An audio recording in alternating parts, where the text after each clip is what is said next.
All right. We've probably staved off serious work just about as long as we can, unless someone insists. No. Okay.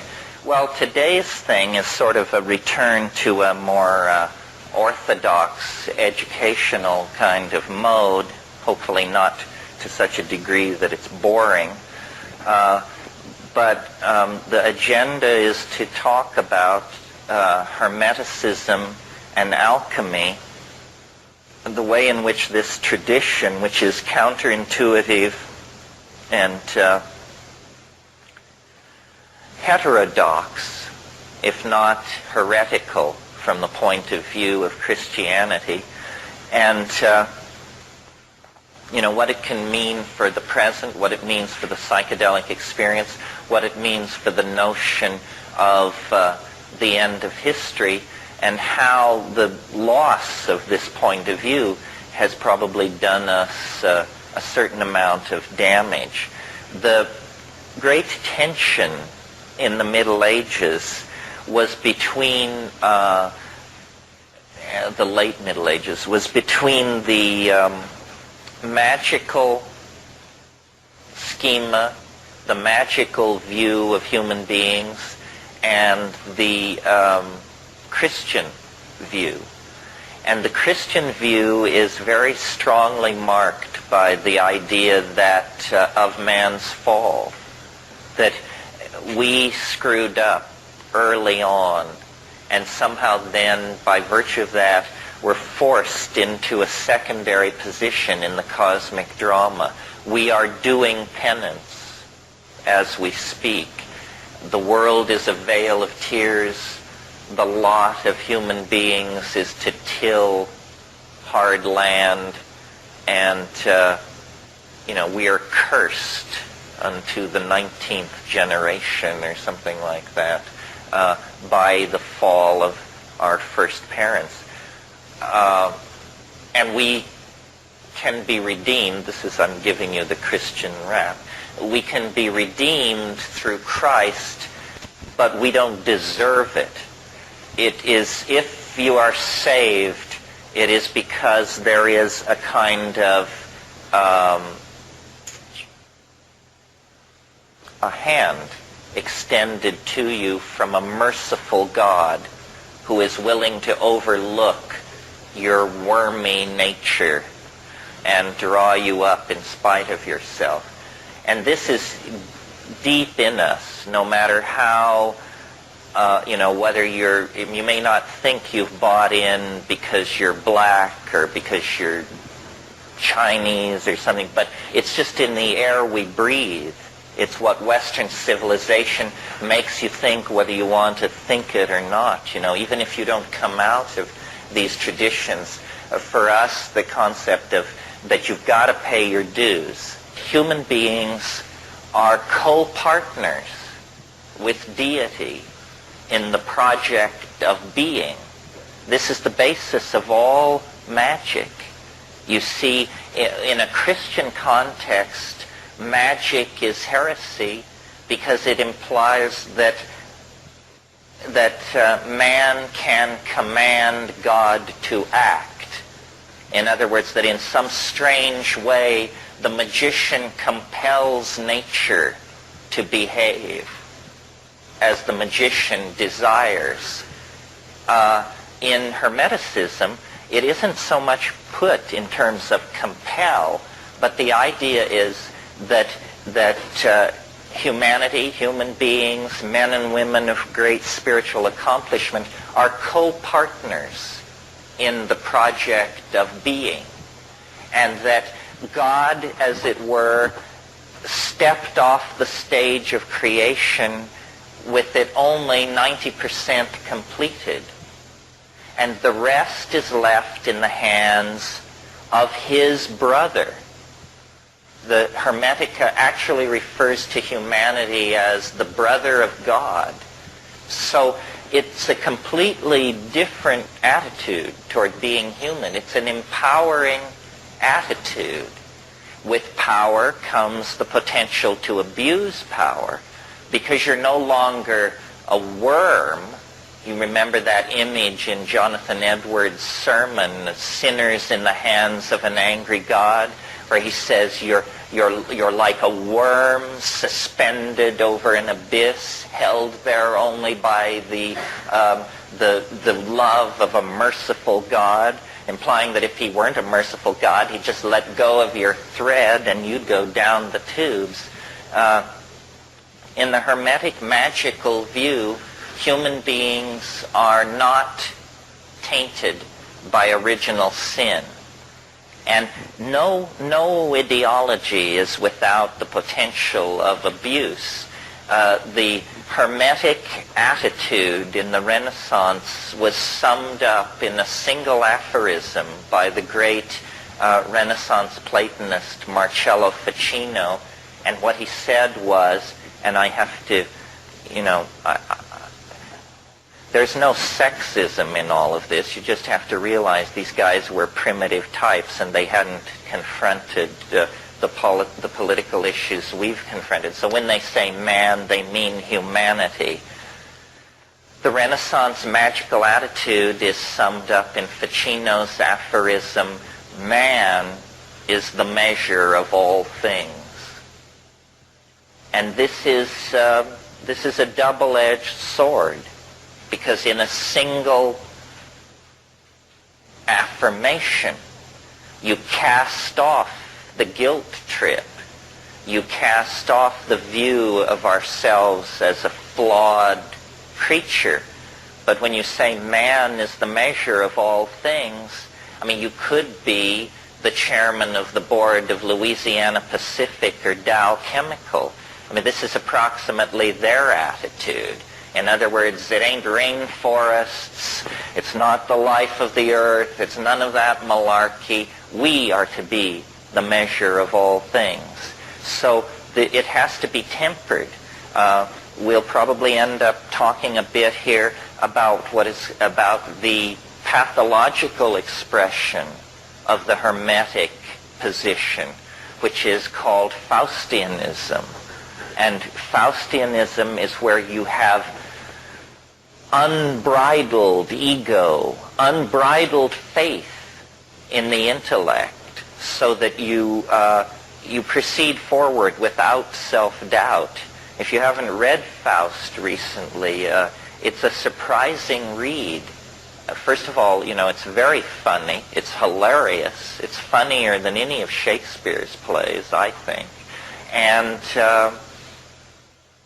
the way it ends is the guy dedicates himself to land reclamation and the draining of swamps to build low-cost housing for poor people. People don't know this. They're caught up in the images of the center of the story where, magical power is running rampant. But Faust's final conclusion is that he should do some good work for the least of society and give up these Promethean and Titanic dreams of the mastery of power. Well, a little bit of history about this Hermetic ideal. It's an interesting story in the light of our discussion of time yesterday.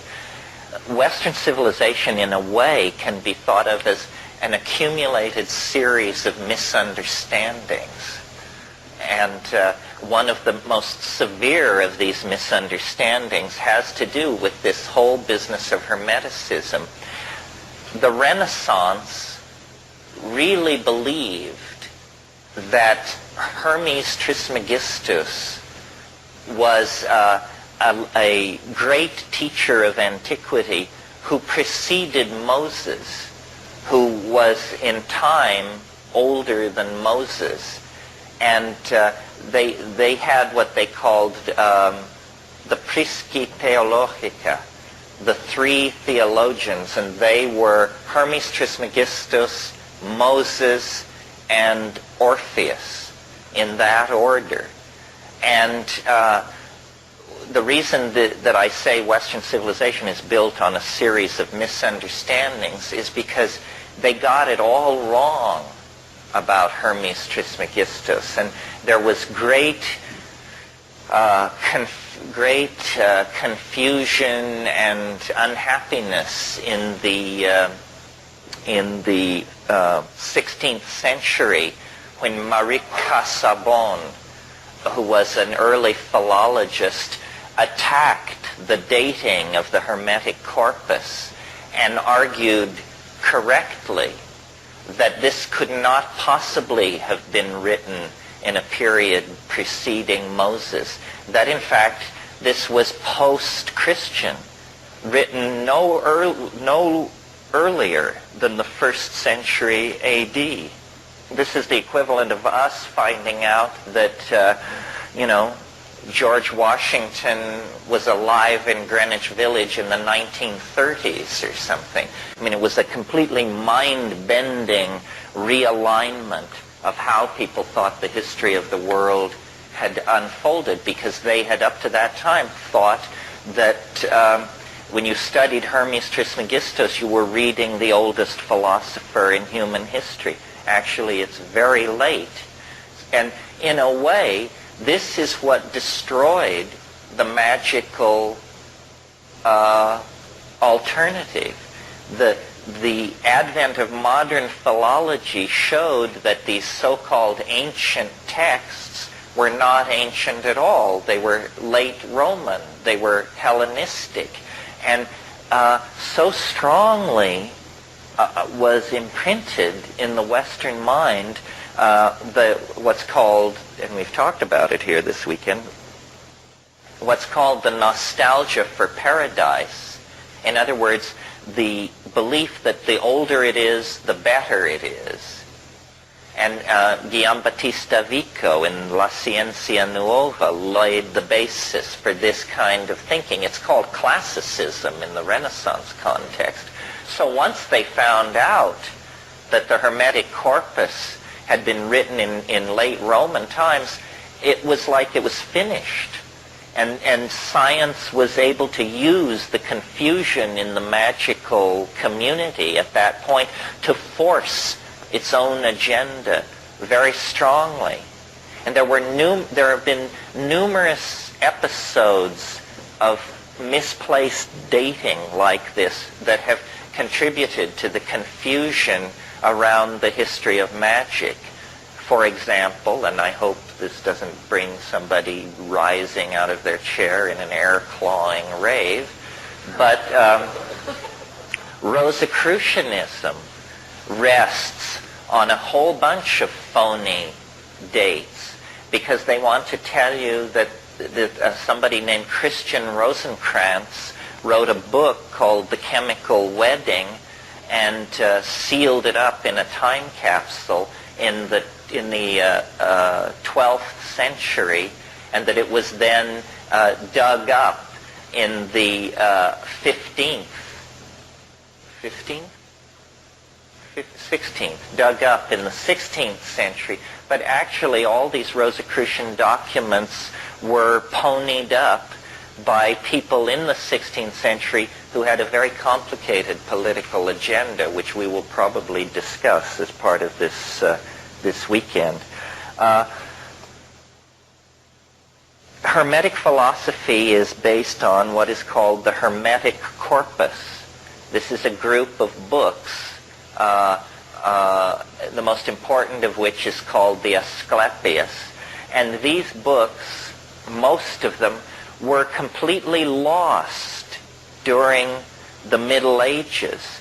At the fall of the Roman Empire, copies of these Hermetic manuscripts were systematically destroyed by enthusiastic Christian barbarians. And the Hermetic manuscripts were scattered, and they only survived then in monasteries in Syria and places like that.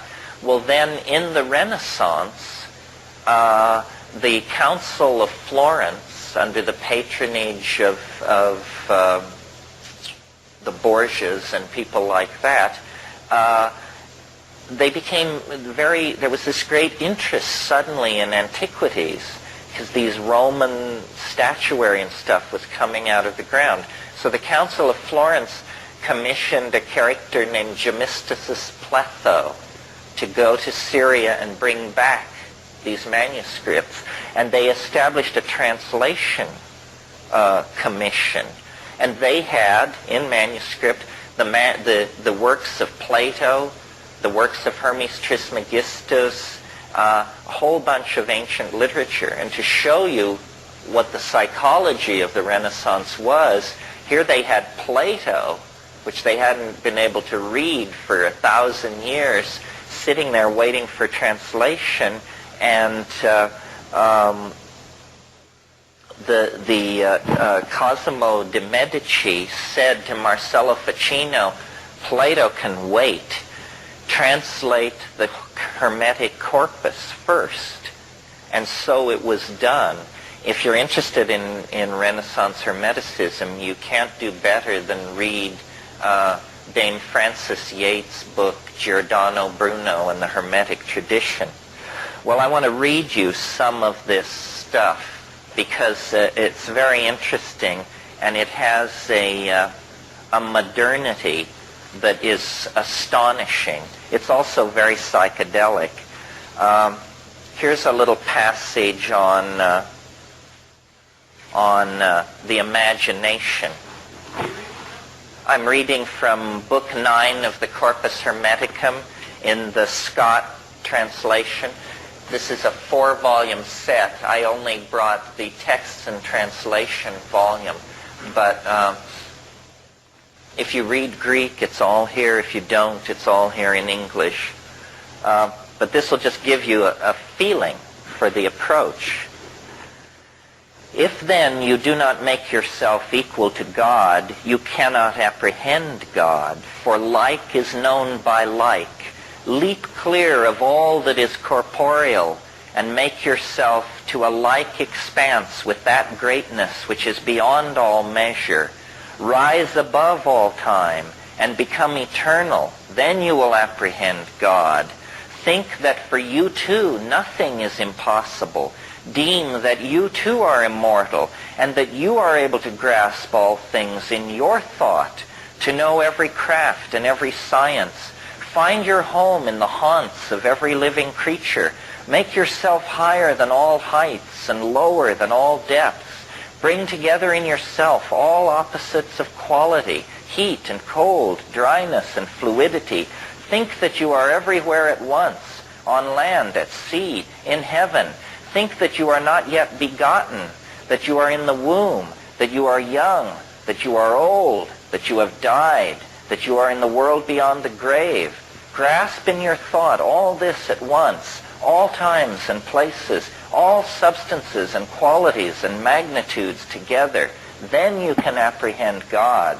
But if you shut up your soul in your body and abase yourself and say, I know nothing, I can do nothing, I am afraid of earth and sea, I cannot mount to heaven, I know not what I was, nor what I shall be, then what have you to do with God? Your thought can grasp in good if you cleave to the body and are evil. Interesting. Very different from the humble yourself, hard labor, spun wool and watery beer approach of medieval Christianity. Here's an amazing passage.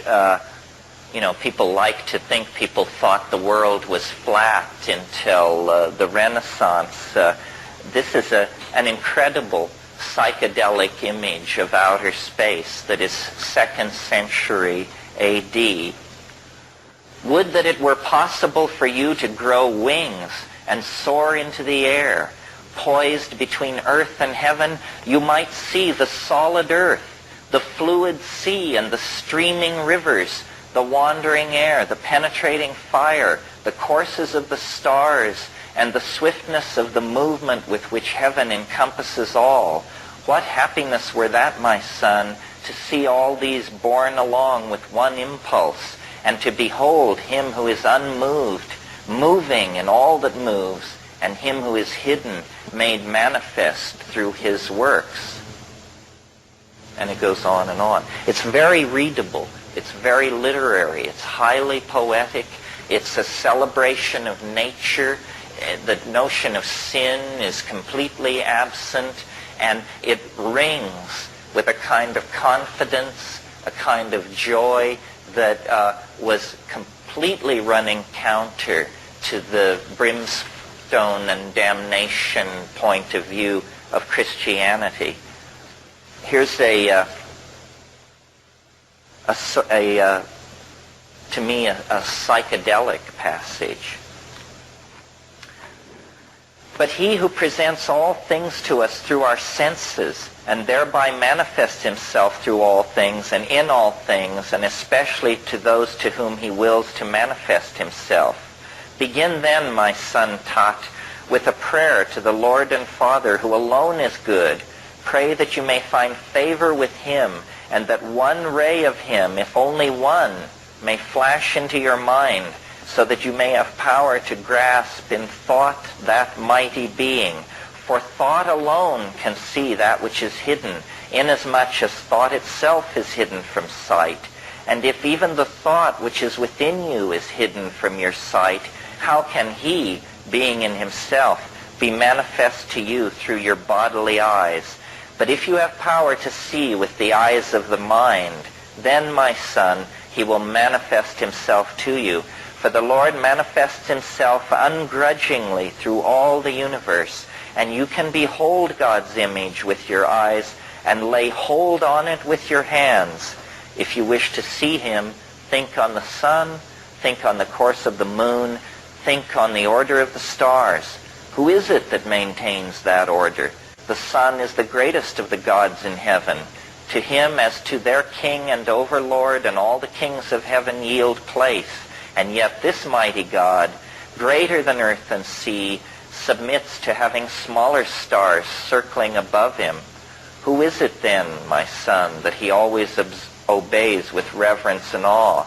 Each of these stars, too, is confined by measured limits and has an appointed space to range in.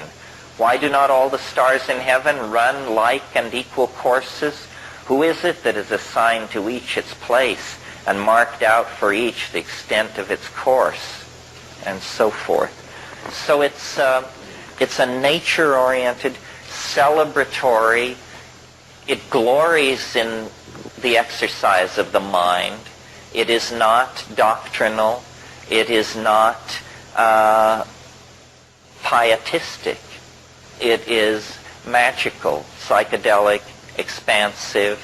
And I'm not implying that they used psychedelic substances. The evidence for that is incredibly murky and hard to get at, and probably they didn't. I mean, one of the real tragedies of Western history is that Western Europe is so poor in psychoactive plants.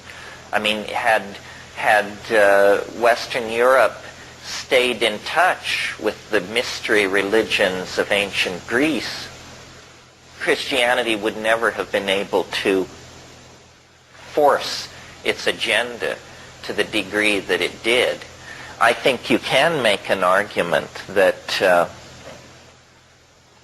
there were psychedelic mysteries in Europe probably up until the time of the fall of Eleusis.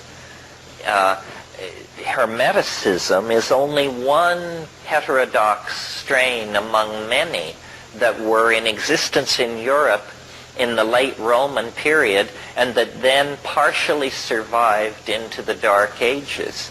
I mean, you have Neoplatonism, which is a group of philosophers in the 3rd and 4th century, who Plotinus, Porphyry, Proclus, and that crowd, and they took Plato, the late Plato, and contorted that into a mystical doctrine of emanation.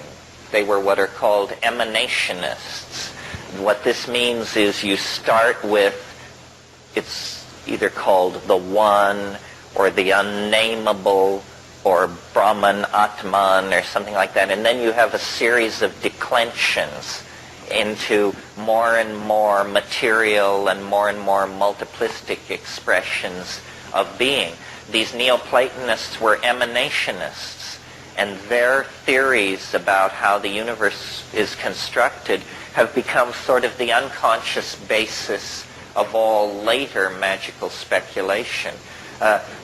They are the people who brought the angels into the picture so intensely, because they were trying to create a descending hierarchy of being from the most high down to the most low.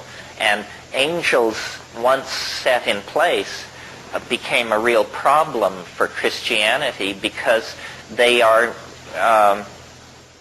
not very easy to distinguish from the old stellar demons of paganism.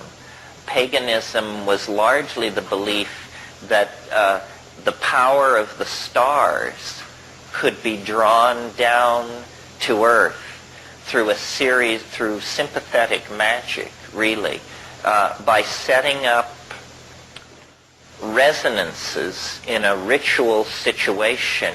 You could draw the power of the stars down into your projects and your intentions.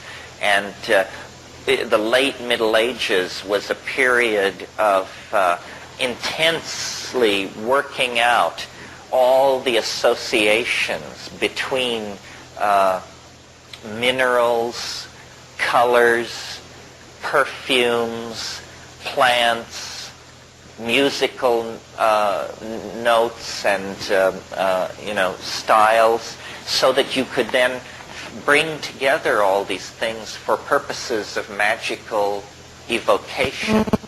And if any of you are interested in this, the book to read, which will point you toward many other interesting books, is a wonderful book called Spiritual and Demonic Magic from Ficino to Campanella. Some of you may remember Campanella. Hell of a fighter. Anyway. Hello?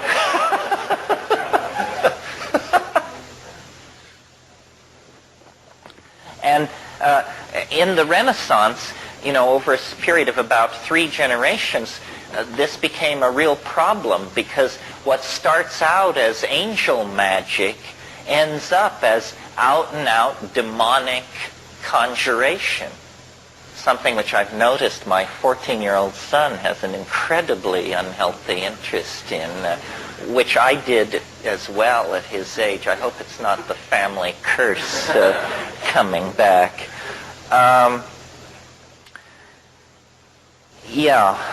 So I mentioned the dating error. It was Lactantius, who was one of the fathers of the early church, one of the patristic writers. That's that generation of theologians that followed Christ, who canonized the Christian religion. And he placed Hermes Trismegistus as older than Moses, older than Pythagoras, older than Plato. And then it wasn't until Marie Casaubon corrected that problem. See, we forget how the really transformative breakthrough that was represented for Western Europe by the recovery of all of this ancient literature. It had been completely lost.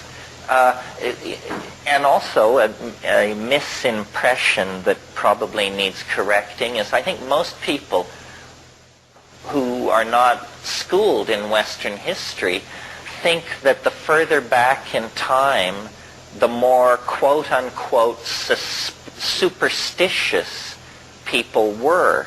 This isn't actually the case. It isn't a case of the further back in time you go, the more belief in demons, magical conjuration, and stuff like that you get.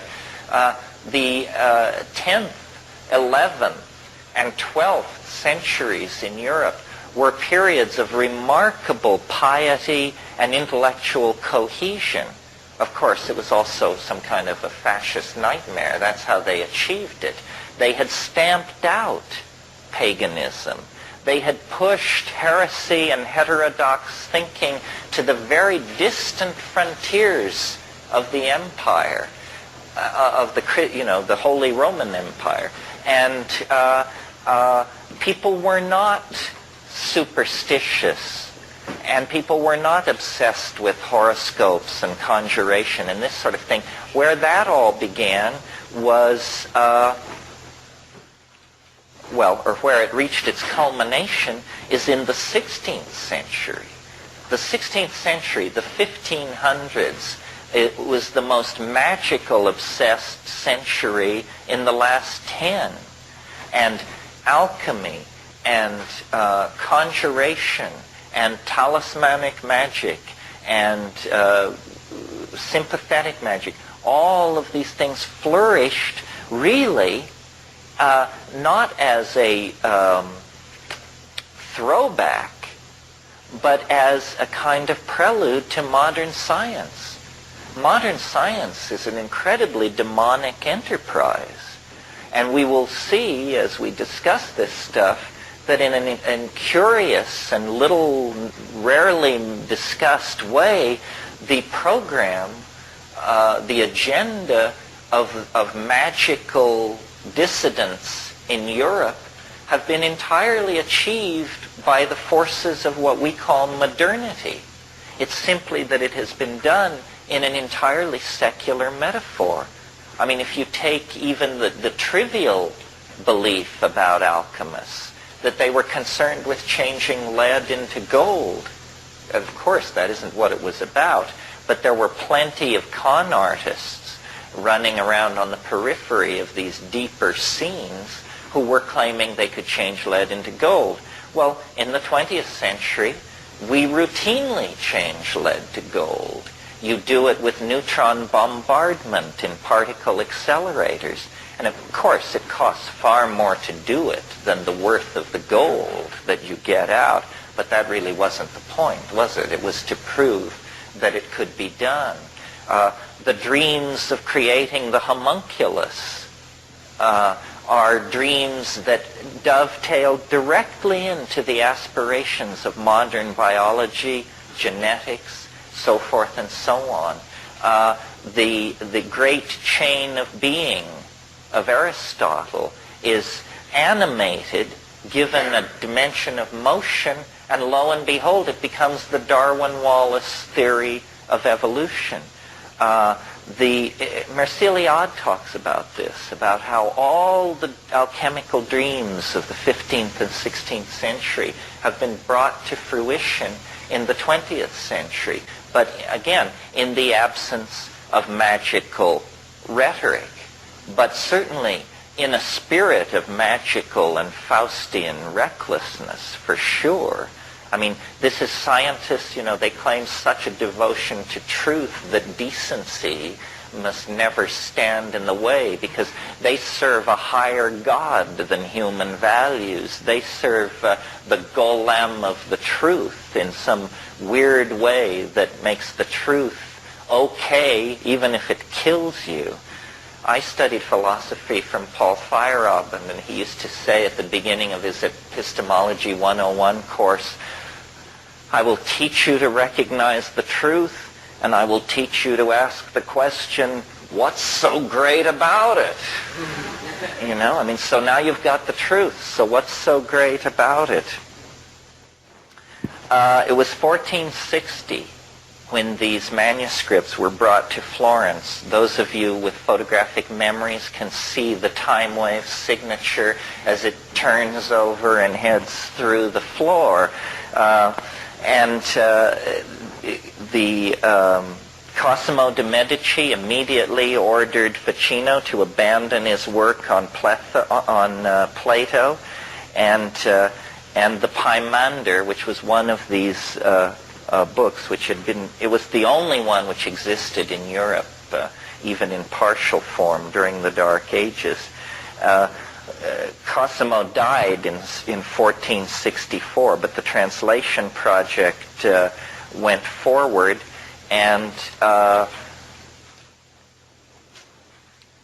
just so you understand, the developmental process in Western magic all goes back to this Florentine translation project. And from there, people who were well-placed got a hold of this stuff. The most important person probably being a person, certainly an unsung hero in the development of Western thought, Trithemius, Bishop of Sponheim. And Trithemius wrote a book. It was really a manuscript. It was never printed as a book in his lifetime, but later, called the Stenographica. And in it, he put forth many of these magical doctrines and also encryption methods for code making and breaking so that this stuff could be circulated under the eyes of the clergy without causing a problem. And then the development of Western magic splits into two strains. The Bruno strain, Giordano Bruno. I understand he's running for President of the United States this year. Giordano Bruno and his school, he was a Franciscan monk who ended up being burned at the stake. His sin for which he was burned at the stake was he was sitting on a rooftop of one of these Italian city-states one evening, presumably smoking some pretty decent boo that they brought in from North Africa, and he was looking at the stars, and it occurred to him, these things are suns. These little points of light are like the sun. Jesus Christ! And in a single moment, the universe became infinite. And he said, if these are suns, and he just, his mind was boggled, literally. I mean, can you imagine inside the medieval worldview where they have these concentric shells of angels and demons and all this? Suddenly this guy gets it in a single moment, and he sees that the universe is infinite, and he begins to say so. And this is against Aristotle. And the church just goes nuts, and they drive him out of Italy, and he has a whole bunch of adventures in England and other places. Eventually he makes the mistake of coming back to a place in northern Italy where he's betrayed by his patron, and he's burned at the stake for a point of view which all of us take quite for granted. The other strain of magic coming down from Trithemius is the D strain. And it is a bit more accessible to people like ourselves because John Dee was an Englishman, and he wrote in English. And so you don't have to conquer 16th century Italian or late Latin in order to read him, although he wrote a lot in Latin as well. Dee is a very interesting character, worth spending some time on, because Dee is the last person to be able to unify into one worldview science and mathematics and magic and astrology all together. So he is the greatest magician of his age and the greatest scientist of his age. He designed the navigation instruments that Sir Francis Drake used to go around the Cape Horn and sail up the coast of California. He was an intelligence operative serving Queen Elizabeth on the European continent. He could cast the best horoscope in Europe, and that was his entree into these various royal families of these various capital cities of Europe. And then he was, making maps of battlements and of the deployment of wharf facilities and shipbuilding capacity and stuff like that, and sending it all back to Elizabeth in these codes that he had learned from Trithemius, not personally, but from the Stenographica. And Dee, a very strange incident happened, which was on a cold day in April, at his house in Mortlake, which is on the outskirts of London. Now it's completely surrounded by modern London. I should say, he had the largest library in England. He had 6,000 books. Sir Philip Sidney and the Queen would occasionally call upon him to shoot the bull. And he was a very learned man. So one day in April of 1582, he's working at his desk at his room in Mortlake, and he goes outside. There's some disturbance in the garden, and he goes outside. And his story, and we have only his story, is that an angel descended in a ball of light and gave him an object which is to this day on exhibit in the British Museum. If you ever have a chance, it's worth hunting it down. It's in the Renaissance Hall, and it's a piece of black polished obsidian, roughly about this big and about that thick and very highly polished. He called it the Shew Stone, S-H-E-W. And what the deal was you could look into the Shew Stone if you had the right talent, and it was a magical theater. There were gods and demons and female spirits and all kinds of things swirling around this thing. Well, for the next many years, the Shew Stone was the major guiding force on Dee's life. And a guy came to him named Edward Kelly. And Edward Kelly, legend has it that he had no ears, which in England at that time meant that you had committed some infraction in the province and they had removed your ears. It was the mark of a con artist. So you couldn't fool anybody else. They took your ears off. So then if you met somebody with no ears and a big scheme, you knew to keep your wallet in your pocket. So this guy Kelly had an immense facility with this Shew Stone. I mean, he could just sit down with it, and it is one of the most puzzling and undiscussed episodes in the evolution of Western thought. The straight people just say, whoa, this is a bunch of crap, this guy Kelly. First of all, Dee was married to a much younger woman named Anne Dee, and at one point in the 10 years or so that Dee and Kelly were together, the angels of the Shew Stone gave very explicit instructions so this guy was a Sharpie for sure. However, it's very puzzling, because if he was a con artist, he must have been a con artist of immense cleverness, because often the way the Dee angels would work is they would deliver very, very long messages in Latin backwards. And Kelly would just dictate this stuff at a very rapid speed, and Dee would write it down, and then they would put away the Shew Stone, and then they would very laboriously rewrite this stuff from back to front, and then there would be these long, coherent harangues about what they should be doing, about which courtly figures they should support with money, and who should be introduced to who. It was very political, Well, what kind of a polymathic talent was Edward Kelly that he could invert whole pages of Latin and reel it off and then have it be reconstructed and make sense?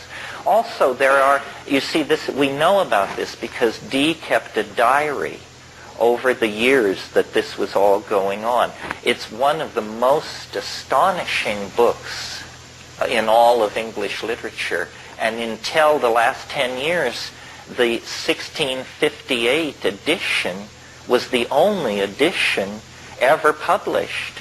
It's called A True and Faithful Relation, or in full a true and faithful relation of what passed for many years between Dr. D and some spirits, with annotation by Maurice Casaubon, the guy who did the correct dating on the Hermetica.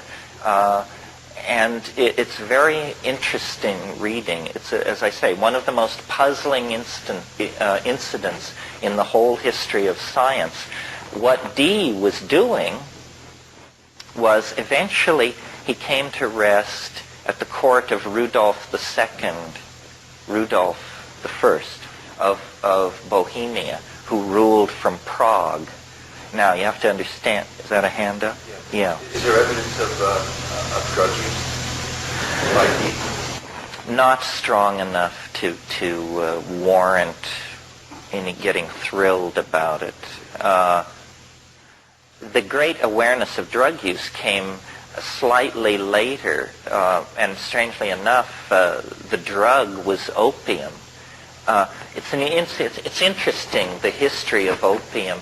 You know, we think of opium and its derivatives, junk and heroin, as just the lowest. Well, maybe crack is now the lowest of the low. But anyway, it's a real scuzzball drug, according to most people's opinion.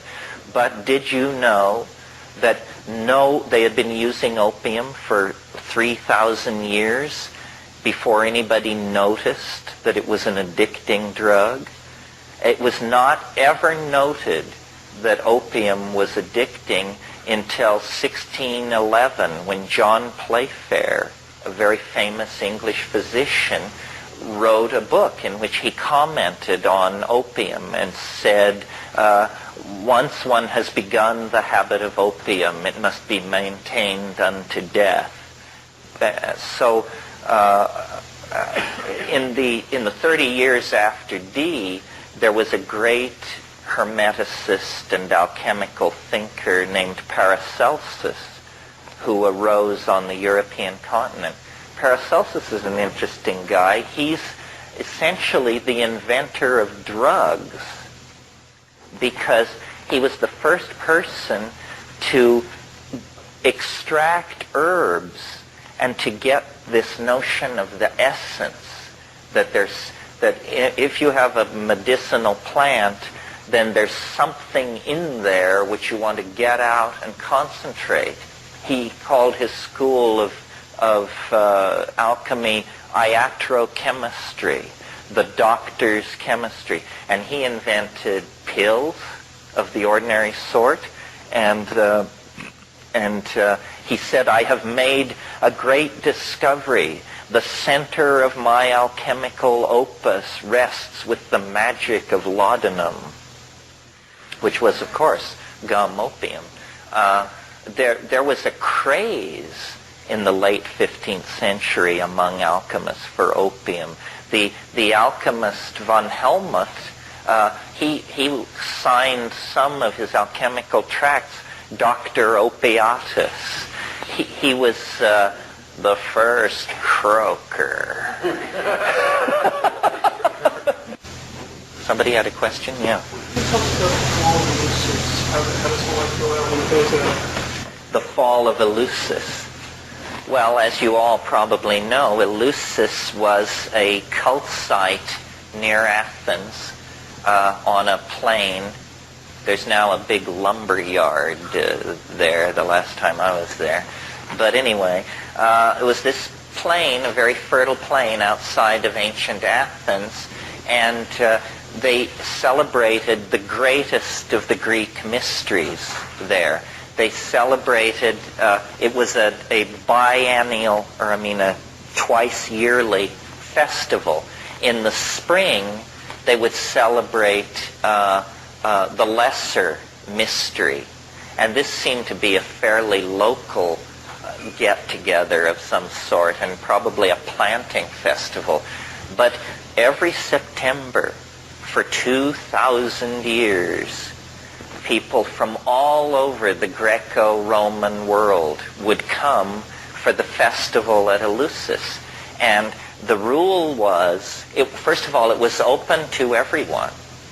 Men, women, free man, slave. Everyone could attend. The rule was you could only attend once in your life. And so you had one shot at whatever this thing was, and you were sworn to silence. And literally everyone who was anyone went to Eleusis to experience the mysteries. I mean, Herodotus, Thucydides, Plato, Aeschylus, Euripides, everybody. People would make journeys of thousands of miles. It was the wellspring of Greek spirituality. The problem is we don't know with certainty what the excitement was all about. I mean, we know that there was an inner cult area called the Telesterion, and that that something was drunk and that something was seen.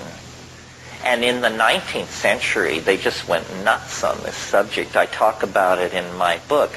And they finally, all these constipated Victorian classicists decided that the mystery of Eleusis must be a representation of the female genitals, illuminated at the height of this ceremony by a laser light show of some sort.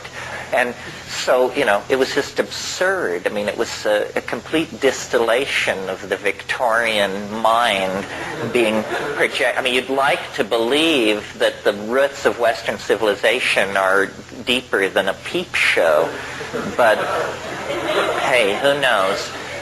There was a very interesting incident it's called the Scandal of 415, which is that in 415 BC, a wealthy Athenian noble named Alcibiades was busted for the charge was possessing the Eleusinian mystery and distributing it to guests at dinner. Well, this seems to make it fairly clear that this was not a clay representation of anybody's genitals. This was some kind of a dope of some sort. So then the scholars whip out their knives, and all kinds of theories have been brought forward. Some of you may know the scholar Robert Graves discusses this in The White Goddess. And his theory, which I think deserves to be more looked at than it has, his theory was that these recipes, people drank something from a special cup called a kakekion, and recipes supposedly exist for what they drank. And it's honey, barley, something else, and always water. And Graves argued that that water is not something that you list as an ingredient of something you drink. Obviously, it has water in it. So he said the inclusion of water in this list is in order that there can be an ogum. Do you know what an ogum is? You will when I tell you, because you've all seen them. An ogum is when you make a list of things in such a way that the first letters spell out a word. You grok that? So the idea was that in Demotic Greek, the words for barley, honey, water, and this fourth ingredient that I can't remember, those four words can be arranged to spell out the word miko, which means mushroom. So Robert Graves was convinced that a psilocybin mushroom lay behind the Eleusinian mysteries. This is a pretty good, this is not entirely unreasonable. Now, a few years ago, there was a book written by the great mushroom enthusiast and discoverer Gordon Wasson, and the chemist who discovered LSD, Albert Hofmann, and the classicist Ruck. the three of them, and Jonathan Ott, I think, was also in there, wrote a book called Persephone's Quest. Not Persephone's Quest, that's a different book. The Road to Eleusis. Good, watch me. The Road to Eleusis. And they put forth there a new theory, which was that on the plain of Eleusis they grew barley. And these people thought that there may have been a special strain of claviceps.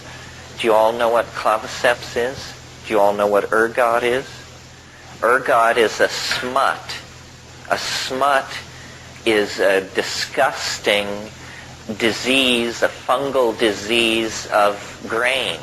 Have you ever been in a cornfield and seen an ear of corn that looks like it's covered with some black, slimy, horrible stuff that's flowing out of it and all over it? It's absolutely disgusting. Although God, in California, I don't know if this is hit here yet, but in California for the past year, the hippest thing that you can be served at pretentious art openings and stuff like that is corn smut, which they spread on crackers. And it's just horrible. And it's really expensive. I mean, it's more expensive than caviar, and it's just become a craze. And I wouldn't get near it. I mean, it's not only disgusting to look at, but the chemistry of it is so weird. God alone, I mean, hives would be the least of your problems. Anyway, so corn smut, and there are rye smuts, and there are wheat smuts. But interestingly, the rye smut, which is ergot, is an organism called Claviceps paspali, produces LSD-like alkaloids. And the problem is that LSD, ergot-related alkaloids, are also tend to cause convulsions, or they can cause convulsions. If any of you suffer from migraine headaches, now there are a lot of different drugs for migraine. But up until just 4 or 5 years ago, the drug of choice for migraine was called ET, ergonomine tartrate.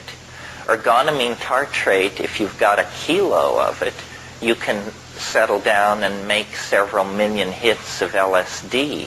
Ergonomine tartrate is this very rigidly controlled underground substance that is produced legally only in certain sanctioned fields in northern Pakistan, and it's produced for the world market of migraine sufferers. And you get these little tiny blue pills. I have migraines. I used to take ergot, but I've gotten it under control. But anyway, it's the drug of choice for migraine because it constricts the vessel, the blood arteries going into the head. Anyway, Wasson and Hoffman argued that what they were doing at Eleusis is that they were brewing an ergot beer. They were deliberately gathering barley that was infected with claviceps, and they were brewing an intoxicating beer. And people were having a hallucinogenic experience. Well, now this is a great area for the able-bodied among us to do research, because it should be possible to collect claviceps, and maybe even to go to Eleusis and collect claviceps there and culture it out and see if you could make an ergot beer that would actually get you hallucinogenically stoned. I'm not sure what's going on. Ergot is a dangerous substance. I remember an anecdote once. Many years ago, I knew these people who occasionally dealt illegal substances, and one day they were moving some ET to somebody, and they asked this guy there if he would take this ounce of ET and deliver it to this certain address. And when they gave it to him, they said, "Now, this is ET, so just leave it alone." And he got out in the car and he opened up the baggie and it was this white powder, and he said, these people can't fool me. So he honked up a little of it, and then he went on his appointed rounds, and the guy who was supposed to have the stuff delivered, he was sitting in his house, and he heard this commotion on his front porch and opened the door to find this guy flopping around with his legs and feet in the air, having convulsive seizures because of the ET he'd snorted up. It's just one more story about the dangers of white powder drugs, folks. Anyway, it's important for the argument because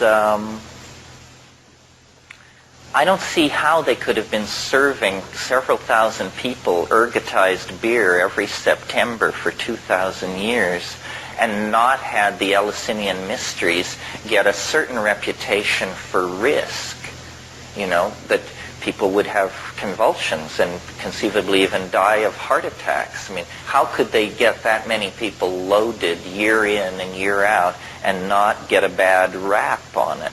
And then I talked to Albert Hoffman about this, and he didn't seem to feel that it was such a problem. He said that what you could do is float hot oil on the surface of this beer, and you could draw off the convulsive alkaloids would have an affinity for the hot oil, and then you could just skim this oil off and discard it, and you would leave the hallucinogenic material in the beer.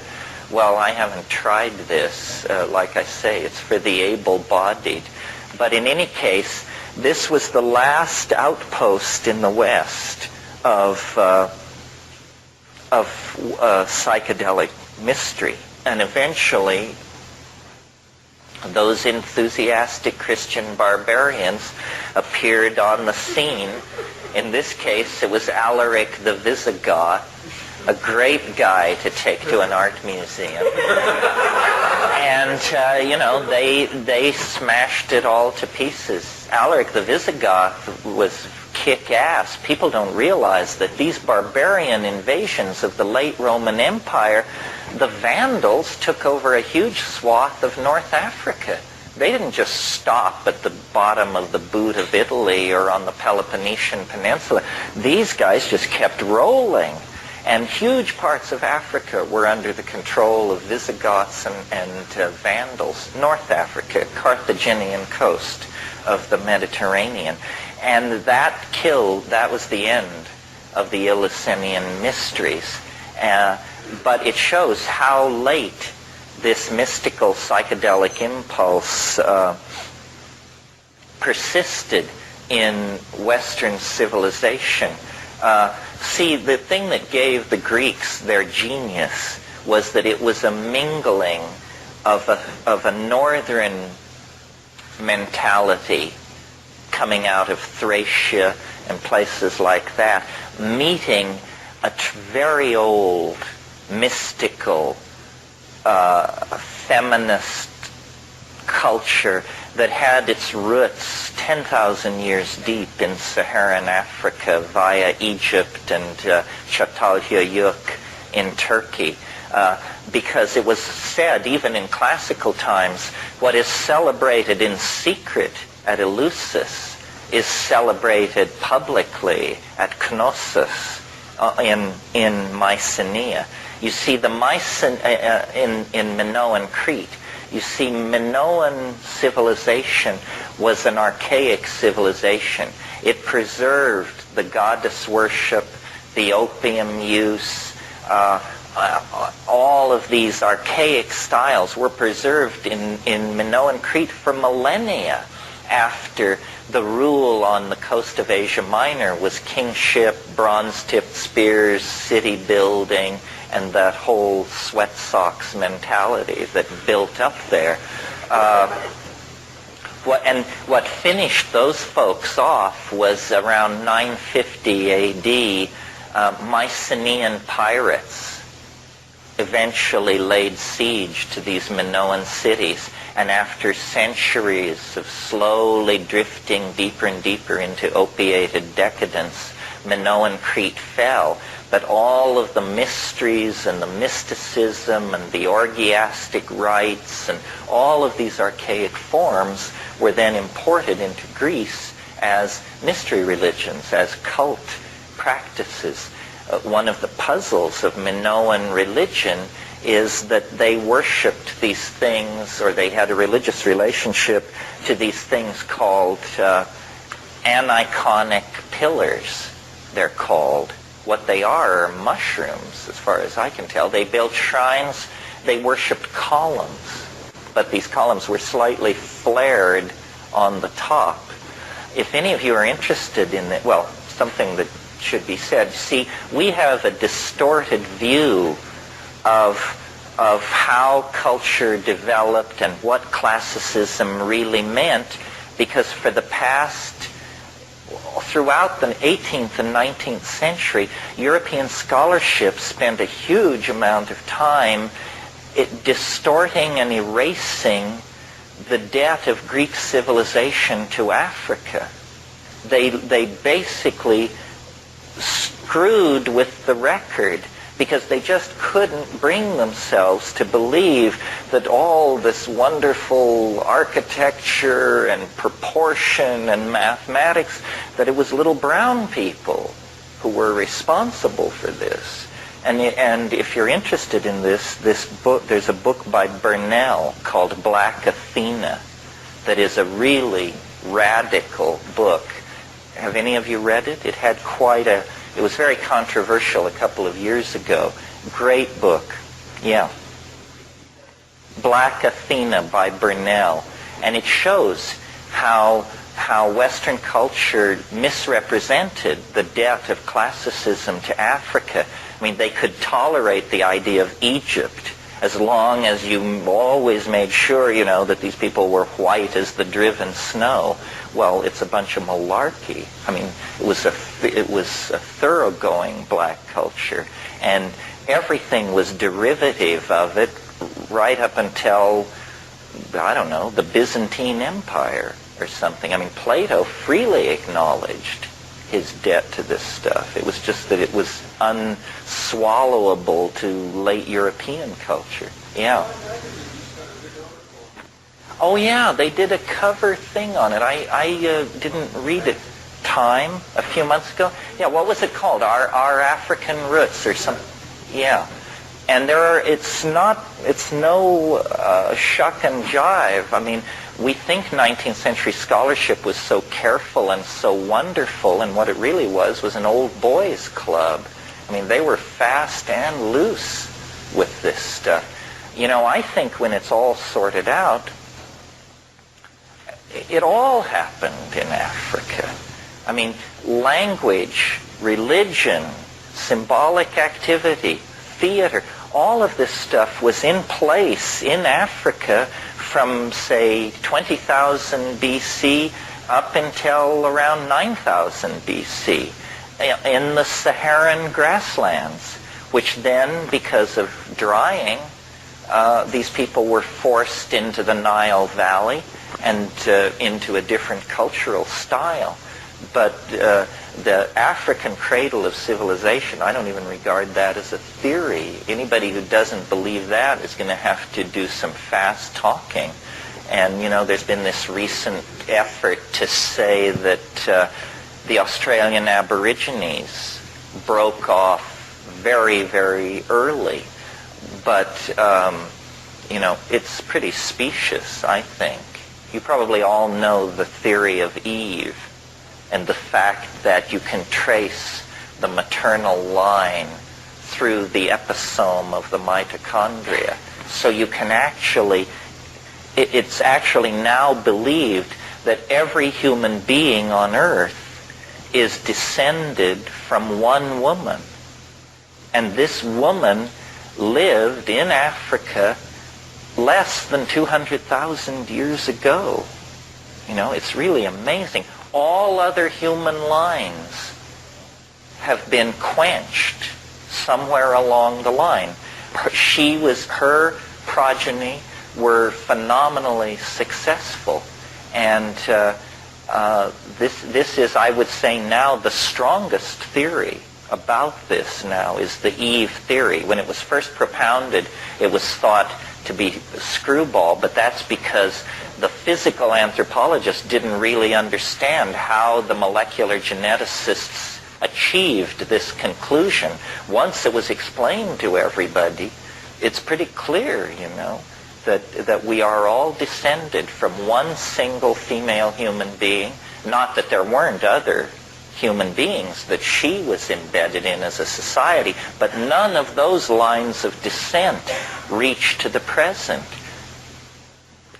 Yeah. When you say Minoan civilization is decadent, what does that mean? Well, it was decadent in the sense that it went into a kind of a deep freeze.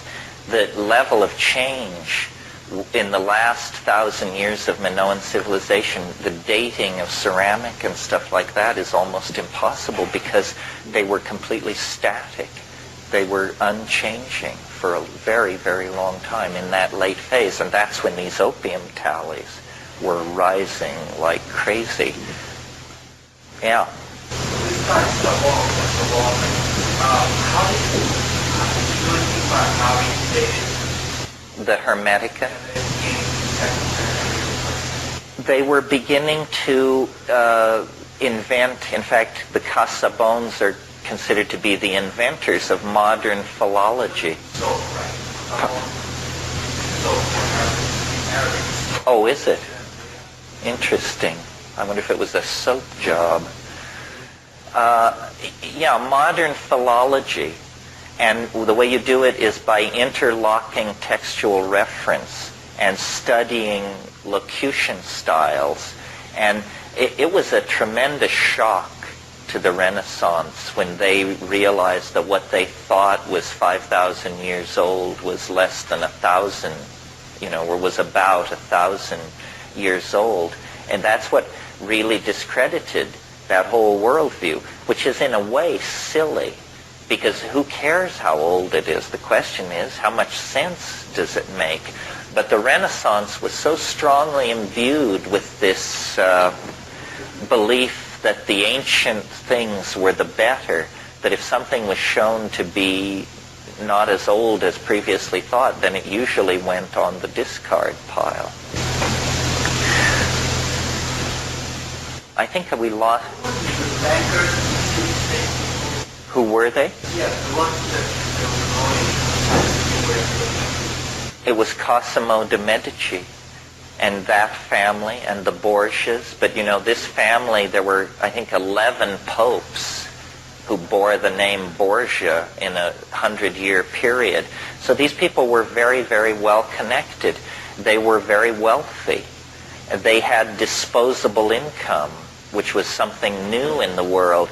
And they invented a whole bunch of things which God knows this city lives or dies by. I mean, like connoisseurship, patronage of the arts, and secular research projects. I mean, they were funding Da Vinci's work on catapults and flying machines at the same time that they were keeping all these painters paid and in mistresses and so forth.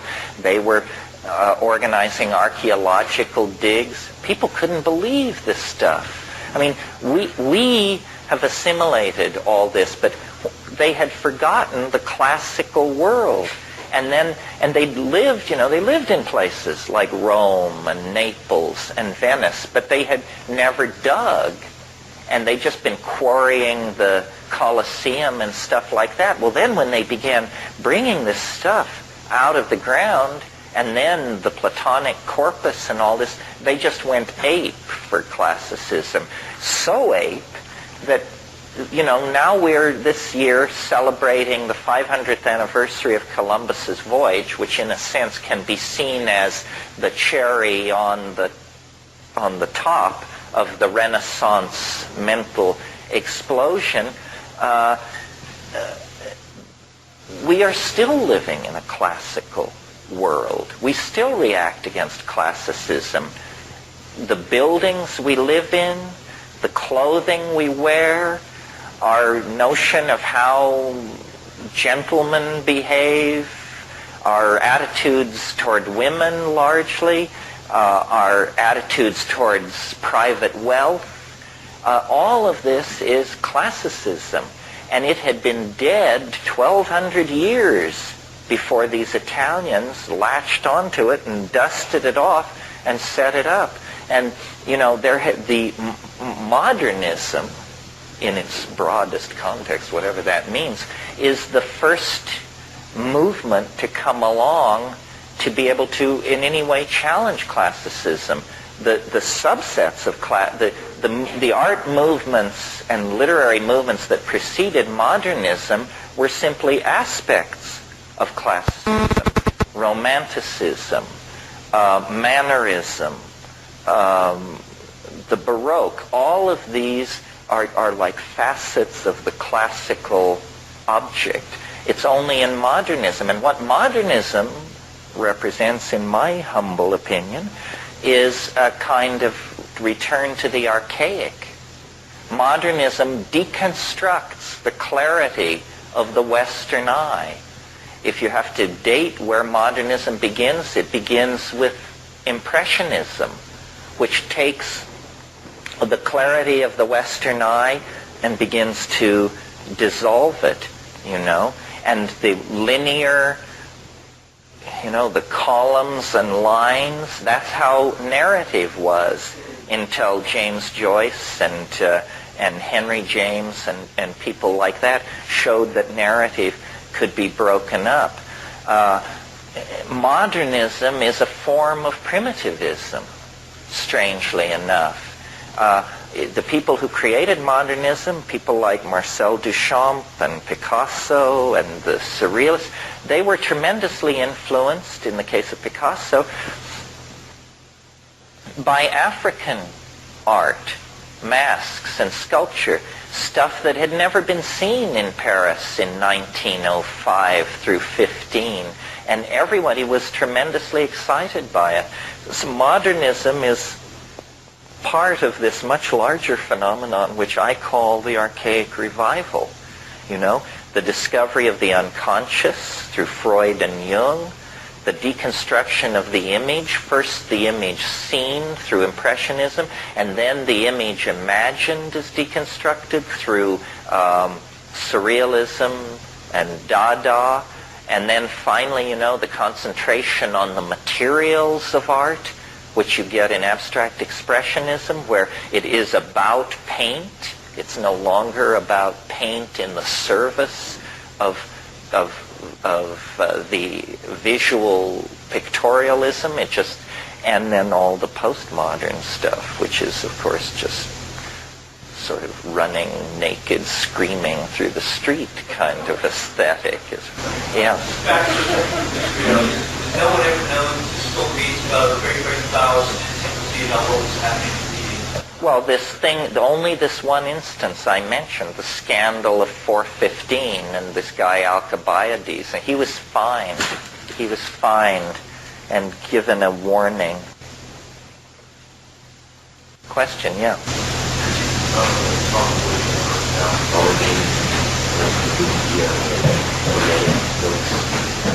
Yeah, the origin. Good question. See, what happened? I mean, it's very interesting. Some of you who are interested in Heidegger may know a wonderful essay by Hans Jonas called The Gnostic Temperament. And what he's saying in there is that the attitude, the psychology of the late Roman Empire, let's say Rome from AD 150 to 400 or so, was strikingly what we would call modern. That a profound kind of exhaustion entered into the Roman psychology in that late phase. They became, a good definition of decadence is it's sophistication without feeling, And it's Camille Pallia's definition, by the way. And the Roman Empire made the emperor a god. Well, imagine the cynicism that would pervade our society if you were under state order to light candles to George Bush.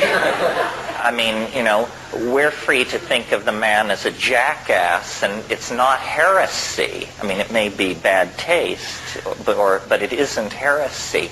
And the Roman Empire expanded so rapidly and took in so many different kinds of people. I mean, there were, you know, the Jews at the end of the Mediterranean. The Parthian Empire had been partially incorporated into the Roman Empire. Egyptian mystery religions and African folk religion, barbarian Celtic ideals were being imported in, and it became and the state religion, the religion of the emperor as God, was fairly tolerant.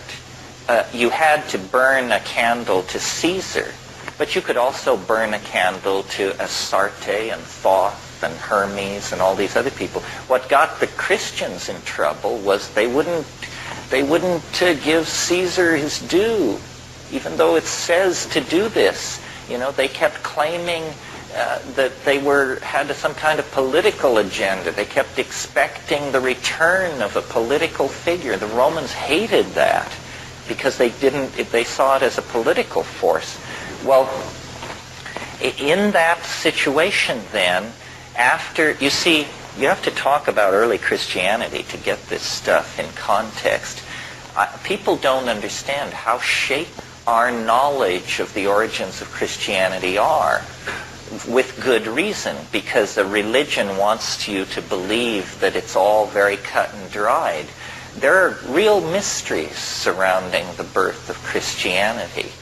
Let me just run through it a little bit. We all know, or most of us know, if you're not completely secular, the Christmas story.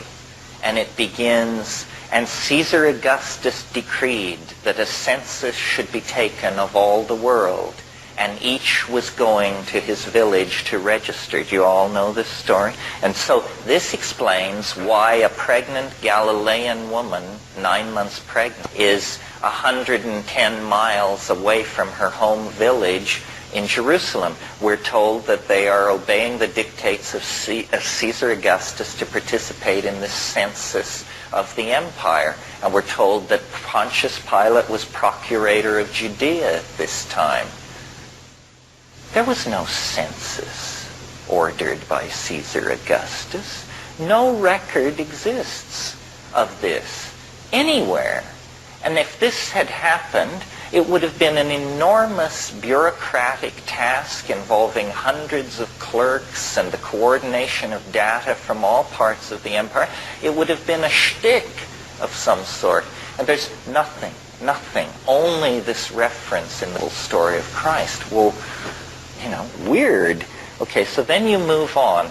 The assumption is that Christ was born in 6 BC under the conjunctio maximus of Jupiter and Saturn. That places, if you believe the Gospels, that he was killed at age 33. That means the crucifixion must have been in 27. Well, there is no reference to Christ outside the Gospels until AD 71. What was happening between 27 and 71? It's damn near 50 years. And the whole thing falls silent. And then what we get AD 71 in, I think the Roman, I guess it's in Suetonius. Suetonius, who was a Roman historian and contemporary, he says in a long rap about something else, he says, Jews have recently come to Rome and caused public disturbances at the behest of their leader, Crispus. This is as close as we get. We don't even know if Crispus is Christ. We just accept that this must be so because Suetonius is telling us that Jews of a religious type have come to Rome and caused this agitation. Some people have even wanted to that Christianity was invented in the late 60s, and that there never was a person named Christ, that zealots who were preparing the uprising of 69 against the Roman Empire created a mythical figure of a generation earlier and used this mythical figure as a symbol of their rebellion. It would be sort of as if we were to get into Joe Hill. You all know who Joe Hill is? The engine of socialism is a-slippin' back. Come on, all you workers, shovel sand on the track. Joe Hill was a martyr to social reform in this country. I believe he was shot by a firing squad in Utah in 1913. Well, we could reach back to Joe Hill and make him the founder of our movement and say what a great guy he was and collect stories about his life, and we could use it to center ourselves and build a kind of social reform movement in the name of Joe Hill. Yeah. The sacred mushroom and the cross. He basically says something very much like this. I don't know about that. I just think it's very peculiar that we know so little about Christ when he had such a major role to play. I mean, take a guy like Mani. Mani, the founder of Manichaeism, who was born in, I think, around 320. God, we know everything about Mani. We have his tax returns. I kid you not. We have the guy's tax returns, and we know what he looked like. We know who his friends were. We know he had marital problems. A real person, you know. And yet his religion was stomped into oblivion. So there's something funny about all this. And of course, Christ is no ordinary person. Christ is the third person of the Trinity, God incarnate. This is a claim, this was an idea that had been around for a few hundred years. You all have heard of Dionysius, who most people tend to connect to Bacchus, the drunken late Roman god of wine. But the early Dionysius is a much, much weirder figure. The early Dionysius is an androgyne, always in the company of women, a god of ecstatic frenzy. And what the enemies of the Dionysian religion always claimed was, first of all, women were the major followers of Dionysius, and they would intoxicate themselves in some way and then holding hands dance through the countryside and rend their clothing and just carry on outrageously. And what the enemies of the Dionysian religion claimed was that they became so frenzied that these women, who were called Manaids, ate their own children. This was the lie spread about the Dionysian religion. Well, the story of the birth of Dionysius is very interesting because his father was Zeus, the hidden higher all-father, analogous to God the Father in Christianity, but his mother was Semele. And in some versions, Semele is a mortal woman, the daughter of King Cadmus of Thebes, but in other versions, she's herself some kind of a goddess. Anyway, she was one of these many affairs that Zeus had. He was always impregnating women and bearing children. And in the 8th month of her pregnancy, she was struck by lightning and killed. And she was very dear to Zeus. And when he came upon her dead, he immediately performed a cesarean operation. And he cut open his thigh, and he put the child into his own thigh and laced up the wound. And the child was born out of the wound 6 weeks later. Now, this may be grotesque and peculiar, but notice that what we have here is something close to a virgin birth. It's born of the Father is what we have. And Dionysius was then called the twice-born God, because he was born once by caesarean section from his mother and born again 6 weeks later from the thigh of the Father. And it's thought that this Dionysian impulse in the hands of these mystical Jews became then the doctrine of the Immaculate Conception and the whole notion of an immaculately conceived child. Christ is a type of Dionysius. I mean, it's heresy to say so, but comparative religionists have been saying this for centuries. Dionysius was a religion of orgy and ecstasy, typical of this period in Greece. Another religious system that was sort of complementing the Hermetica and developing alongside it was Gnosticism. And, I said a few minutes ago that the psychology of the late Roman Empire was very modern. Gnosticism is a very, very modern impulse. It may not at first appear so, because ancient Gnosticism is freighted with angels, demons, what we would call superstition. But if you strip away all that Baroque stuff, you come to a philosophy very similar to the philosophy that many of us have accepted really without thinking. We just call it modern attitudes. But the idea in Gnosticism is that you're on your own. There ain't no free lunch. If God did make the universe, he disappeared shortly afterwards and has no interest in you, your fate, your fears, your hope. We don't belong.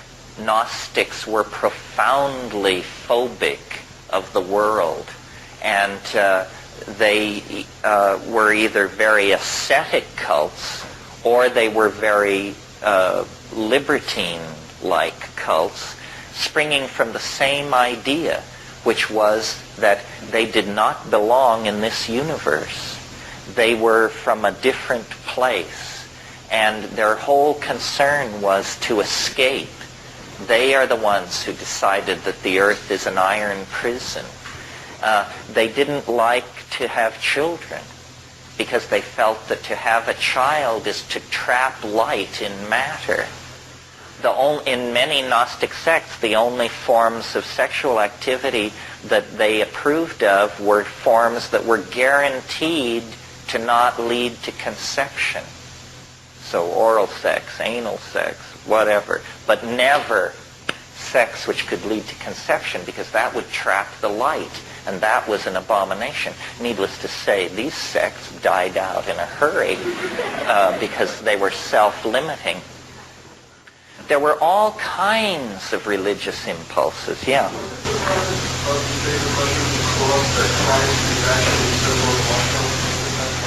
Yes, he said that these zealots were using Amanita muscaria as a sacrament, and that Christ was a symbol of the mushroom, so that they could refer to the mushroom without directly referring to it, so that only the believers would know. John Allegro's case is interesting, but not entirely persuasive. There needs to be more work in this area. There is something going on in the ancient Middle East about mushrooms. It's hard to reconstruct, first of all, because the climate itself has changed so much that there are no mushrooms. But the evidence is pretty strong and getting stronger that there was mushroom use. I reproduced in my book a picture of a mushroom object, and I was hoping I had another one here, but I guess I left it back at the apartment. Mandaeanism, which is an old cult in that part of the world, forbids the use of mushrooms, which is puzzling since there are none, and they don't forbid much, but they go way out of their way to forbid mushrooms. Out of all this turmoil, it was very much like modern times. The whole Hellenistic world was awash in religious speculation. On every street corner, they were casting horoscopes and prescribing diets, and there were the temple prostitutes. So there was a whole hedonic element in sexuality. Orgy was a style in some religious organizations. And out of all of this religious foment, Gnosticism, Hermeticism, Chaldean oracularism, Jewish syncretism, so forth and so on, and Christianity was in there, but it was just one in the crowd. But with sharpened elbows and a sense of organization, it was able to slowly worm its way into a position of dominance. The real Christians, whatever that means, probably were stamped out under the name of pagans. You see, what happened was the message of Christianity was that the end of the world was imminent. This is the other thing that they were into that has also reemerged in modern times, is the imminence of the end of the world. And so for about 180 years after Christ, or 150 years, everybody just was like so stoned out on this rap that no serious organization got done. And they just waited for the end of the world in little communities, practicing voluntary poverty and, doing their thing. And then it began to slowly dawn on people that it had been a long time since the Messiah's promise. And it was kind of stretching out a little. And so then certain mentalities in that situation said, this, return of the Messiah is all very well, but I think we should get some real estate under our control and begin a vigorous building program and maybe found some schools and stuff like that. So these religions began to turn away from their end of the world ecstatic millenarianism and to see themselves as organizing for the long haul. And it was in this atmosphere that the Hermetic books were produced and written down. The chief magical ritual of Hermeticism is the invocation, the ability to call stellar demons down into statues. And then these statues prophesy. And this is why Christianity it takes the Jewish aversion to idol worship and just raises it to a whole new level of intensity, because they were freaked out by this animating of statues with stellar demons thing that the Hermeticists were into. Yeah. What really happened?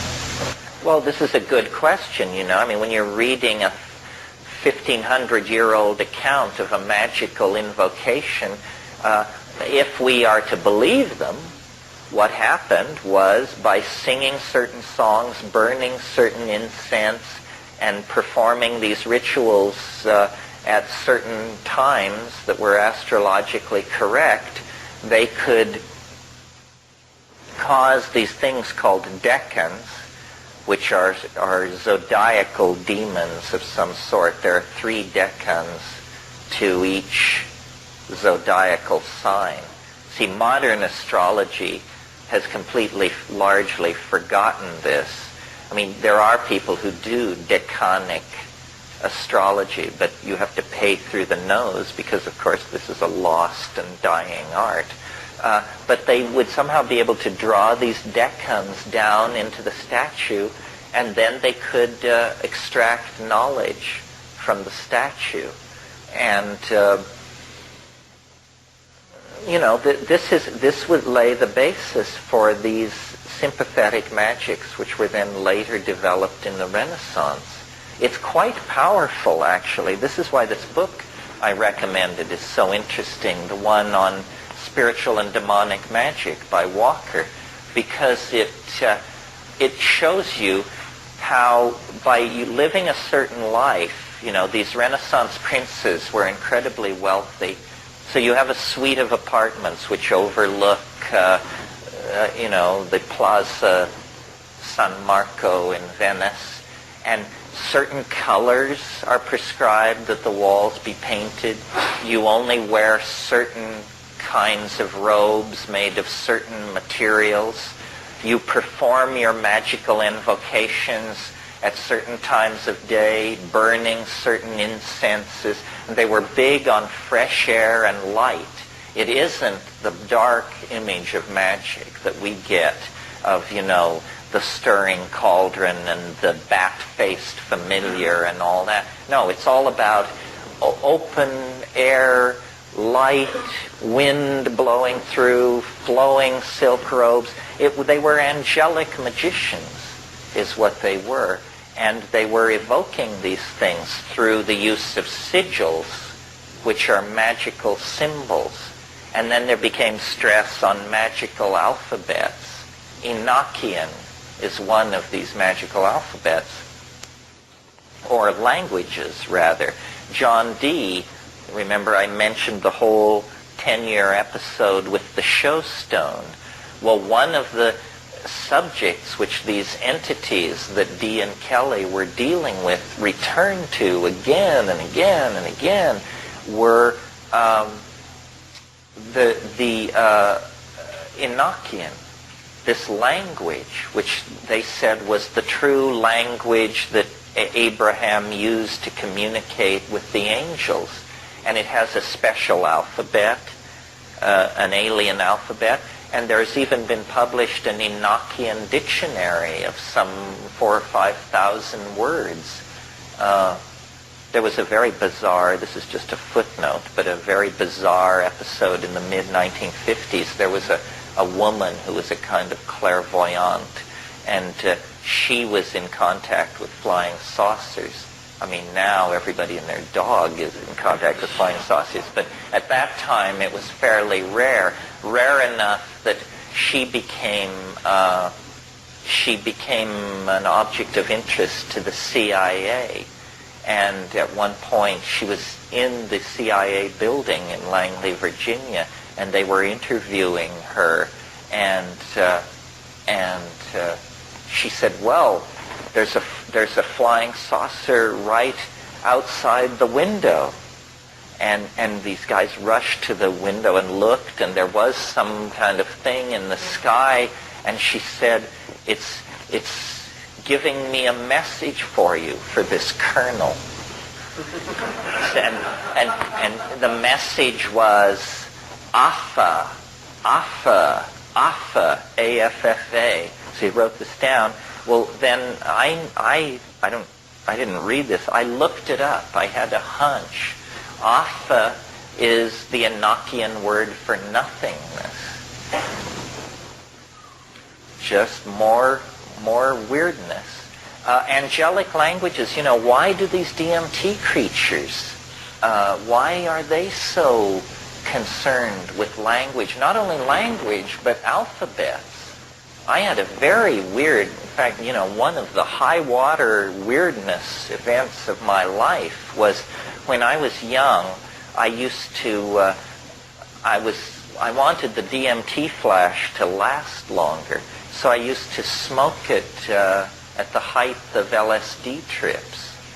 And one Christmas vacation, this rooming house that I managed in Berkeley, everybody had gone home for Christmas, I thought. And so I decided I would take some LSD and smoke DMT. And so I took the LSD and then I smoked the DMT. It was just nuts. I mean, it's nuts enough. But this was like turbocharged nuts. It went on and on and on. And finally, there was a woman who I rented a room to upstairs named Rosemary, who was supposed to be in Minnesota. And she was an actress and very projective and did everything with great flair. And she apparently came back early from Christmas vacation. So she hit the front steps running of this house and used her key to let herself into the front door and came right around to my door and started beating on my door. Well, I am by nature a very paranoid person. I mean, I can be up the Rio Yaguas Yasu in the middle of the Amazon basin, and if I'm out in the rainforest smoking a joint and a stick is broken anywhere near me, I immediately hide the dope, and just, I'm very paranoid. So this woman lets herself in and comes and beats with her clenched fist on my bedroom door. Well, I underwent a coronary thrombosis or something, and I was in the elf space, and they were screeching and chattering and showing me all this stuff. And when she did this, I flew off the bed. I jumped, I jumped 2 feet in the air and landed on my feet. And it was as though, and don't try this at home, folks, it was as though this sudden flash of adrenaline and this sudden movement that I made broke up the ordinary division between the trip and normality or something. Anyway, I pulled the trip with me into the room. I was now standing in the room, eyes open, but the elf creatures had come with me. And everything had just been jacked up to some immense level of intensity. And there were these rotating geometric things in the room, hanging in the air. And it was like moving in this jerky motion. This thing was going click, click, click, and it was faceted. And every time it would make this large metallic click, these plastic triangle-shaped, brightly colored chits or something, like little pieces of floor tile or something, would fly across the room. And each one of them had a letter on it in an alien language, sort of like Hebrew or Sanskrit. And it was just, there were several of these machines, and these things were ricocheting off the walls, and I had an elf hanging off each hand, and I was turning around, and I was just saying, holy shit, and then she's still beating on the door, So I stagger over to the door, fling it back, and look at her and say something like, "Way dukwam waxi bogwadik wam haptikuputik." And then she realized at that point what my problem was and retreated. But I've never forgotten. It's the one time that they went literary on me, and not only did I see them, not only did I hear them, but they were printing on the air the message as well. Very curious. I mean, we don't, yeah. Yeah. It's... I don't know, the first few times I smoked DMT, I had almost no ability to say anything about it at all. I remember the first time I did it, I've never actually seen it hit anybody quite as hard as it hit me the first time. I came out of it and I said, I can't believe it. I can't believe it. I don't believe it. I don't believe it.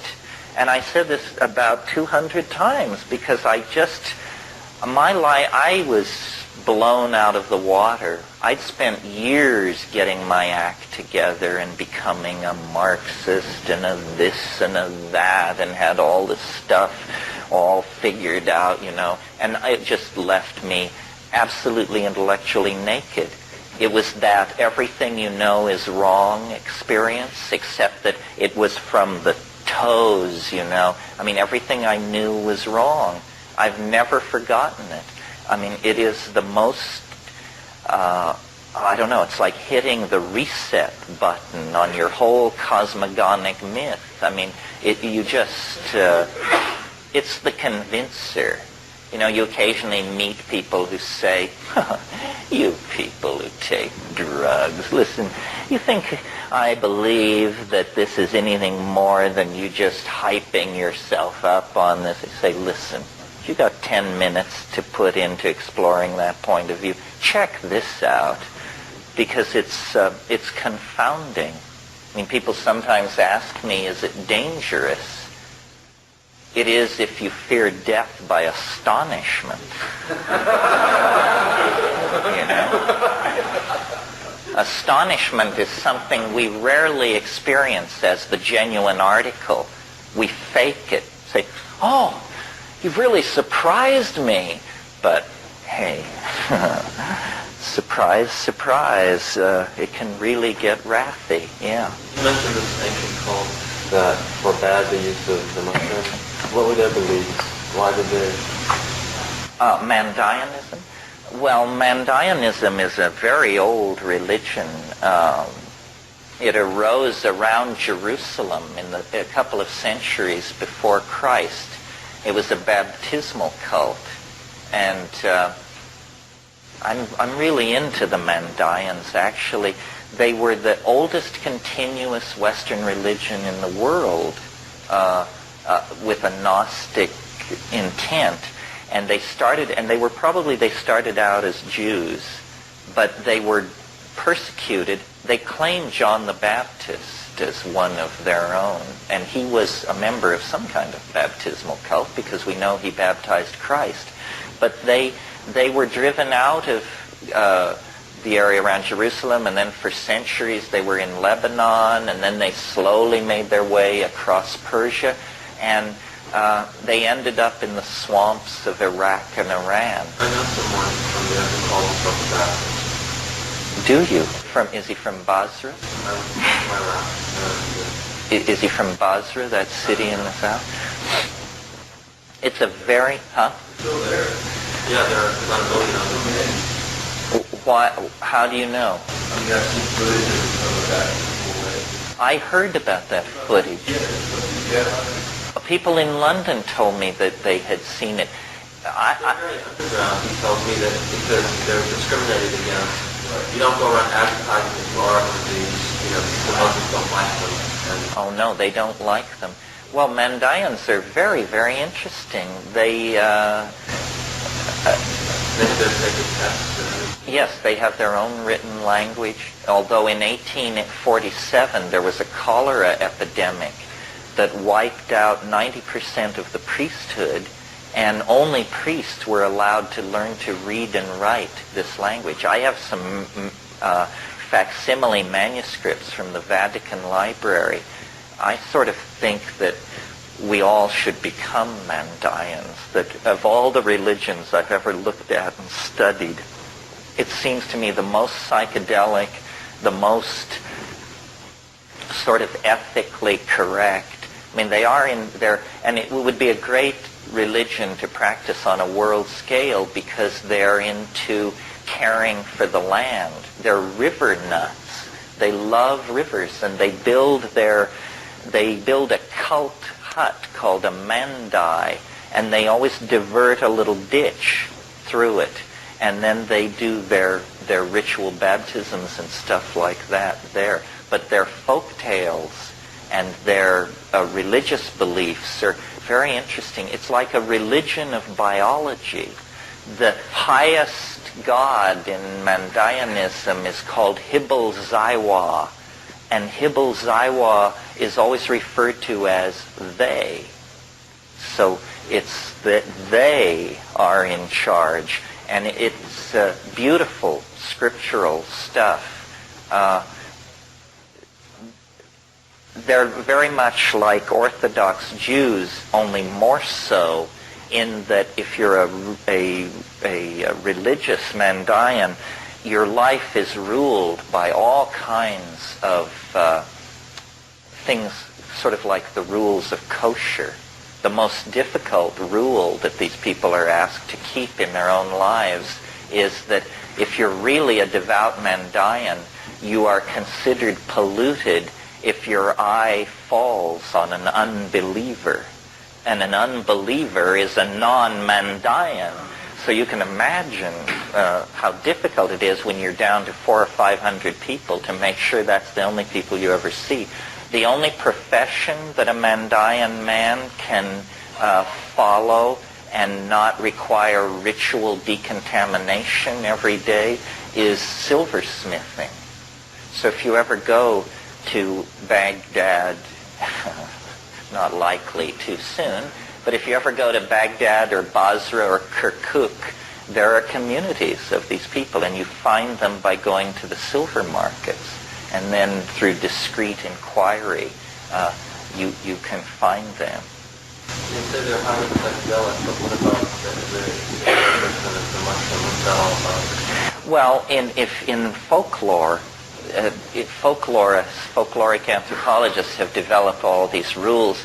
If a religion makes something taboo, you can usually bet that that means they were into it at some point. Because when a religion makes something taboo, it means that there has been a reformist upheaval inside the religion. This is probably how Soma was lost to the ancient Hindus, you know.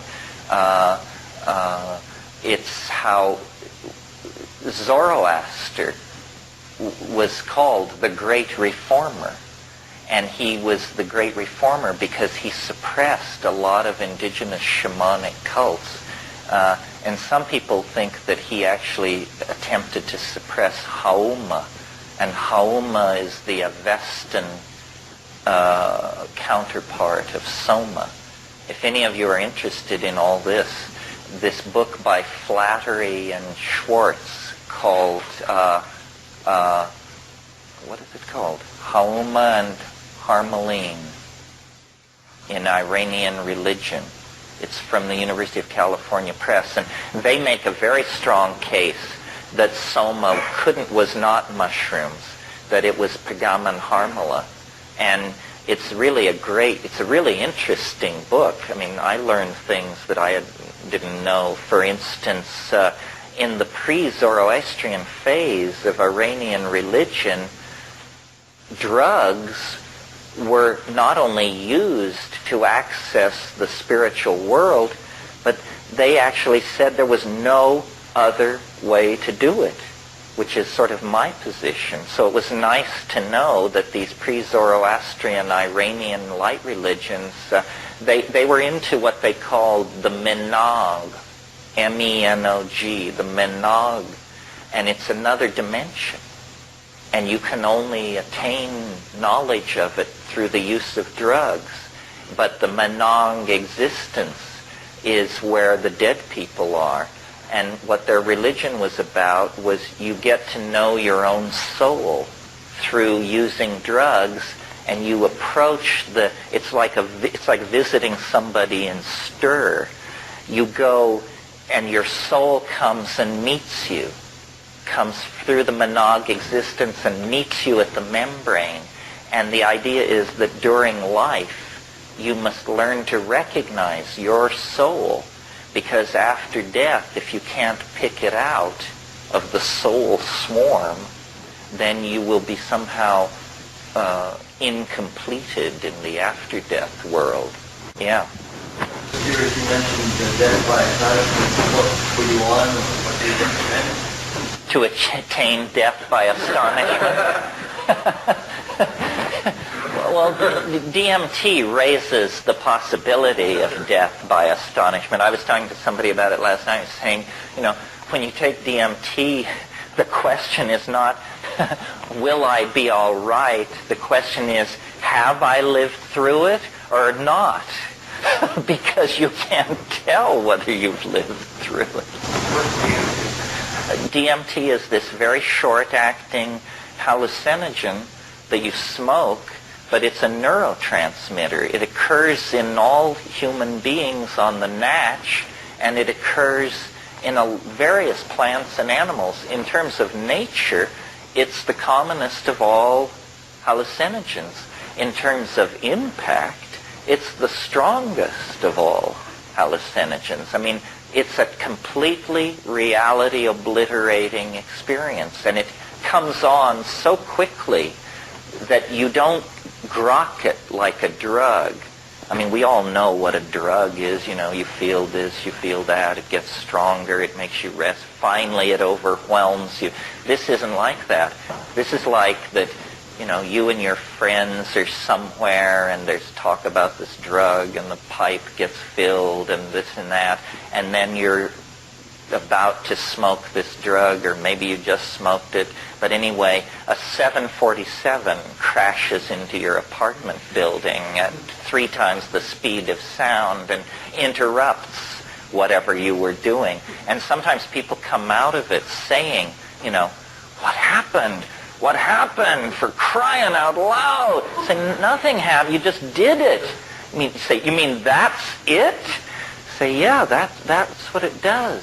Because it is not, it's more like it happens so quickly that we interpret it as an event coming from the outside rather than a chemical compound diffusing through your body, because it completely replaces reality, not with the contents of your unconscious or your unfulfilled dream wishes or any of that, but with another dimension, a space filled with entities busy about their many tasks, although they notice you and come flocking over with a piercing screech and begin to, they like to treat with you.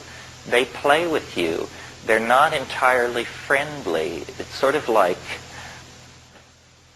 I don't know, it's the kind of feeling I used to have in India when I would go to make these hash buys in these Indian markets, and these guys would say, welcome, welcome, you're my friend. I am not like all the others. And what it was, we were there to do business, and so it was fine, and everything usually went smoothly, but this was no environment into which to let your guard down or anything like that. You've had your hand. What does DMT do in our brain as a neurotransmitter? We don't know. Nobody knows what it's doing there, and as long as the government makes it impossible for science to pursue rational questions or rational answers to these kinds of questions, it's not likely we'll ever find out. The best guess so far is that it mediates attention. That, for instance, if there were to be a noise over here or movement, and I turn and that's a little spike of DMT makes that possible. It's where you suddenly narrow your awareness and project it deeply into a small, confined area. This was the best guess of the people who did work on it a few years ago. Yeah.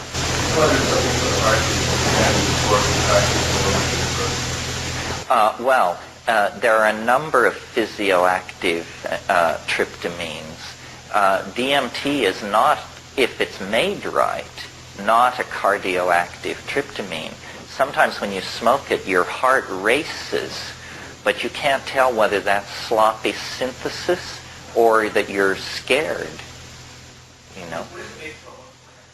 It's made from tryptophan, which is an amino acid, one of the 8 essential amino acids, and it's an easy conversion out of tryptophan.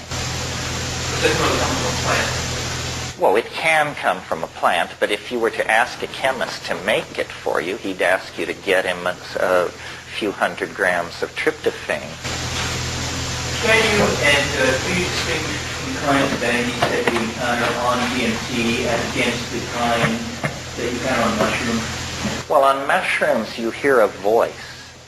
You don't rarely, at least in my experience, do you see who's talking. But on DMT, all barriers are transcended in the first 30 seconds. I mean, you hear it, you see it, and sometimes you feel it, you know. These little entities, these self-dribbling basketballs, these things that I call the tykes, they jump into your chest.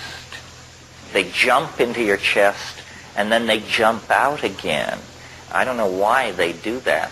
In the Amazon, among the tribes that use DMT derived from plants, they call these spirit things, they call them hikuli.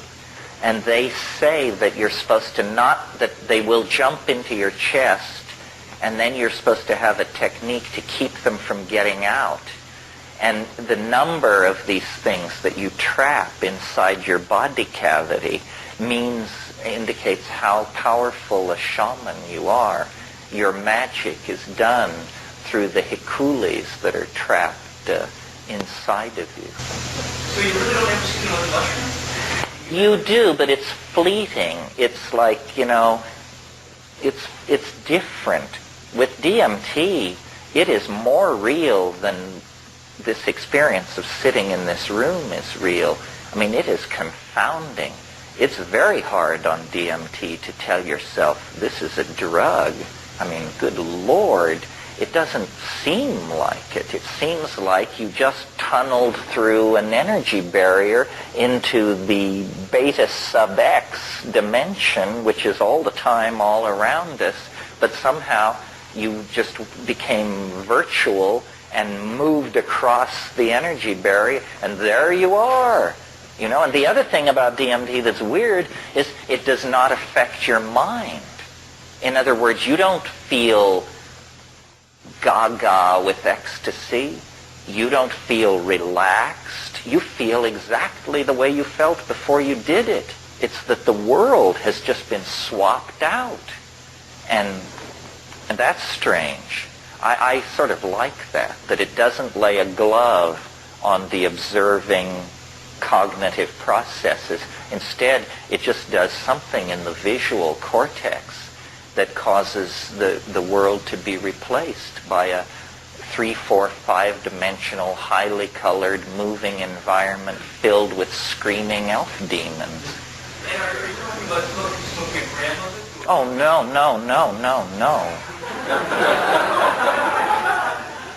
No. More like 50 milligrams. We need to go to lunch. This is the last clip. I heard somewhere that concomitant use of MAO inhibitors increases the length of time that the DMT experience will last. Have you heard that? And if so, in what form are the MAO inhibitors taken? Okay, the question is that can you extend the life of a DMT flash if you predose yourself with MAO inhibitors? The answer is probably. This is really a don't try this at home, folks, maneuver unless you really know your MAO inhibitors. There are MAO inhibitors, synthetics, that will inhibit every molecule of MAO in your body for up to 6 weeks after a single exposure. This you don't need. An excellent MAO inhibitor for these purposes would be harmine or harmaline, which is reversible in 4 to 6 hours. So if you take harmine and predose it, but before you go extending your DMT trip with an MAO inhibitor, you better have just an ordinary, old-fashioned, regular DMT trip and decide whether you really want to spend more time in that place. Because, see, the hook is, especially for smart-ass straight types, is that you say, look, it only lasts 10 minutes, for crying out loud. You want to have all these opinions on this subject, but you're not willing to invest 10 minutes. So most people, certainly I said, I had taken LSD and all, I thought, 10 minutes, bring it on. We'll go out and have a beer afterwards. Well, it turns out that in a holographic universe, 10 minutes is indistinguishable from 50,000 years under the proper conditions. So we'll meet back here at 2:30. Okay. Well, there seemed to be a lot of hands up when we left. Can anybody pick up the thread? Yeah. Yeah, I mean, I've heard you many times self-transforming machine type stuff. And what I recognize you very much insisted that the DMT realm is a very alien realm, very unlike something like Jung's archetypes, et cetera, et cetera. But when I hear your descriptions of these entities, which I have not encountered, though I tried, I hear a fairly an image of an elemental spirit, which we would call it in Western sort of folk mythology, in the sense that one, just because you use the word elf, though I know they don't really look like necessarily like classical elves, but the sense of a small entity doing a lot of work that is neither good nor bad, in the sense it's sort of mischievous, it's not demonic, but it's not, an angel. And the sort of sense of them being small and doing a lot of work comes to me very much as sort of an impression of an elemental. And one, if you could just respond to that, and also, to me, not just think of your own particular racial heritage and the fact that the main elemental spirits that one thinks of are often these little Celtic little fairy dudes, and how you sort of, I'm sure you've thought of this to some degree, but how you sort of integrate these things. Well, some of you may know this book. It's a classic called The Fairy Faith in Celtic Countries by Evans Vance.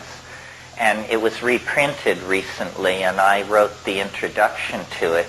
It mentions in there, when Patrick arrived as a missionary in Ireland to convert the pagan Irish, the problem that he encountered was this belief in the land of fairies.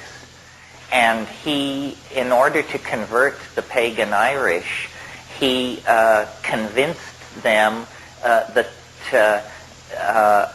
these were souls of the dead in an intermediate zone that was neither heaven nor hell, which he called purgatory. Purgatory was invented to accommodate the folk beliefs of the pagan Irish. And when it was brought back to Rome, it seemed like such a good idea for converting all kinds of pagan peoples on the fringe of the expanding sphere of Christianity that it's been in place ever since.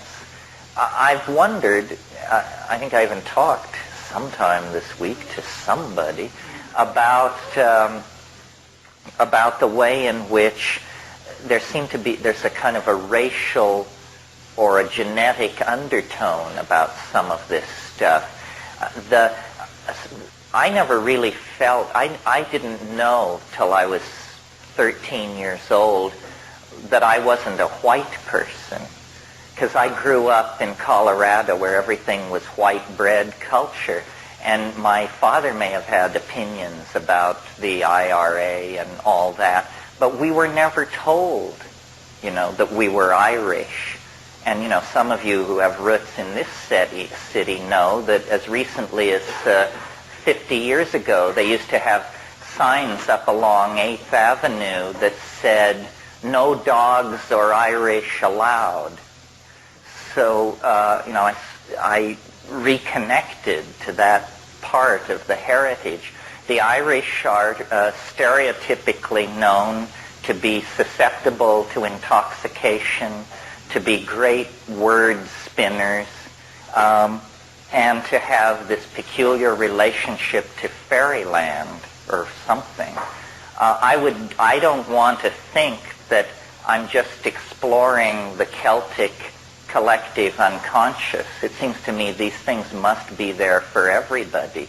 Nevertheless, we're so concerned to suppress racial differences because we're a democracy and because racial problems have haunted American politics from the very beginning, that we tend to want to believe that everybody is different. I mean, everybody is the same. But in fact, I took a course once at Cal, it was interesting. It was given by the forensics department, the only course I ever took in the forensics department. And it was called Biochemical Markers for Individuality. And one of the things we did, it was actually taught by Alexander Shulgin, the great drug designer. And one of the things we did is he brought in a little vial of some kind of chemical, and he passed it around, and out of 200 people in the class, 198 couldn't smell it at all, and 2 people were so overwhelmed by the smell of this that they actually became physically sick for a few minutes. Well, what this is, and then he explained to us, these people were probably up to 50,000 times more sensitive to this chemical than most people, and that this is a gene that you carry for sensitivity to this thing. Well, those kinds of compounds, aromatic compounds, compounds with an electronically active ring structure, are the very nearest relatives to drugs. And so it's reasonable to suppose that there are genetic differences in the way we relate to drugs, which doesn't mean racial differences. It means from person to person. But it also may mean, that what a race is a collection of related genes that are more frequently found together than not. This is why, technically speaking, you can never say so-and-so belongs to a race, because a race is a quality of a group. It's not something an individual is. You have to have a bunch of people before you can say that you're confronting a phenomenon of race. So it may be that what Aboriginal people believe is that there are shamanic lines, family lines, with a greater susceptibility to these things than others. So one of the things you learn when you begin to explore psychedelic substances is that it isn't hitting everybody the same way. In fact, it can hit people radically different ways. Society misrepresents drugs tremendously. For example, we all know the stereotyped image of the pothead. The pothead can't work, can't remember. It's the inarticulate, dumb hippie image. Well, I've never met anyone with a deeper devotion to cannabis than myself. And, I'm very proud of my memory and my ability to get verbally organized under almost any conditions. So I completely violate the stereotype of what it is to be a pothead. Well, how many people are there like that? I mean, I'm always amazed when people say, no, I don't want to smoke any pot. It'll mess with my memory. I mean, really? How peculiar. So what you have to do, it's just like every other thing. Everything you've been told is wrong, and you have to take life by the handlebars and figure out what's really going on, which doesn't mean that you're reckless.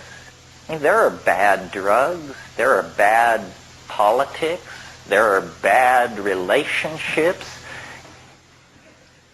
I hope that answered your question. It was a two-part question.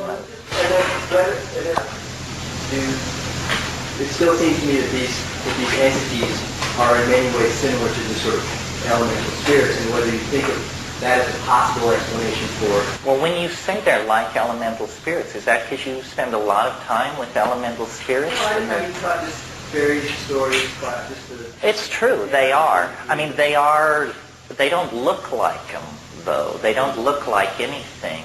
There was a really bad movie. Those of you who don't have kids can tune out here, but since I have kids, I've seen a lot of bad movies because that's what they make for kids. And I think it was 4 or 5 years ago at Christmas time, there was this movie called Santa Claus.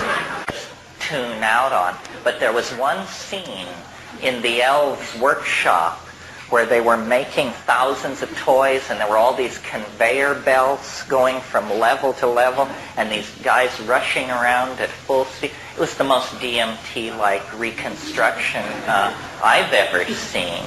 So it's funny, though, that the elf mythology doesn't carry the sense of strangeness that you get in the DMT flash, although I suspect that what that is that we've been polluted by Disney, that Disney has given us this vision of fairies, and number two, harmless, and it's the Tinkerbell phenomenon.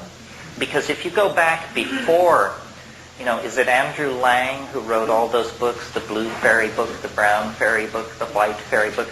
Those are weird, those stories. I mean, fairies are weird. They steal babies. That's their main way of relating to human beings, is they steal human infants and leave behind wizened, deformed, sickly creatures who become very strange and peripheral kinds of human beings.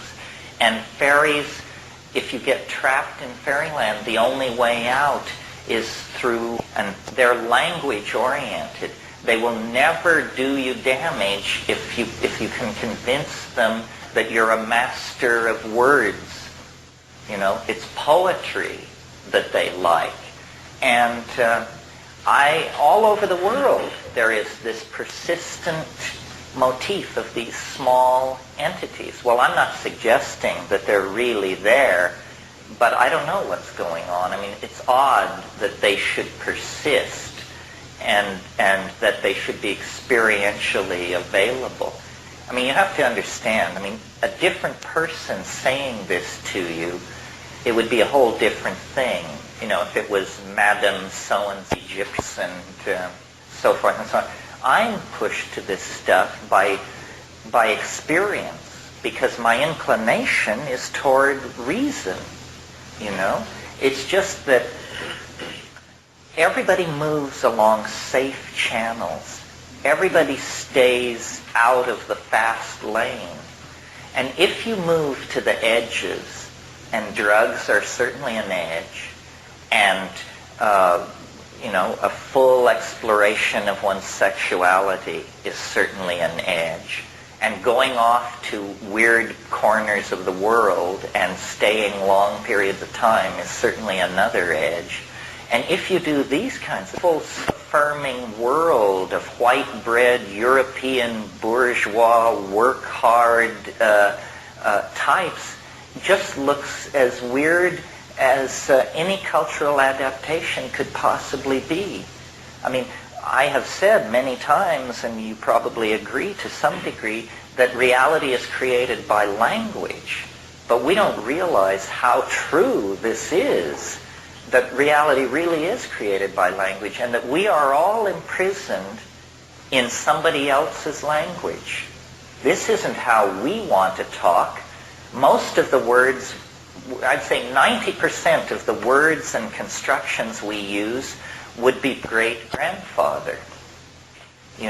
We are living inside a 90% 19th century worldview. And culture cannot evolve any faster than its language evolves, because what cannot be said cannot be done. What cannot be said cannot be put in place. So in a way, one way of thinking about psychedelics is that they empower language. It's a way to force the evolution of language.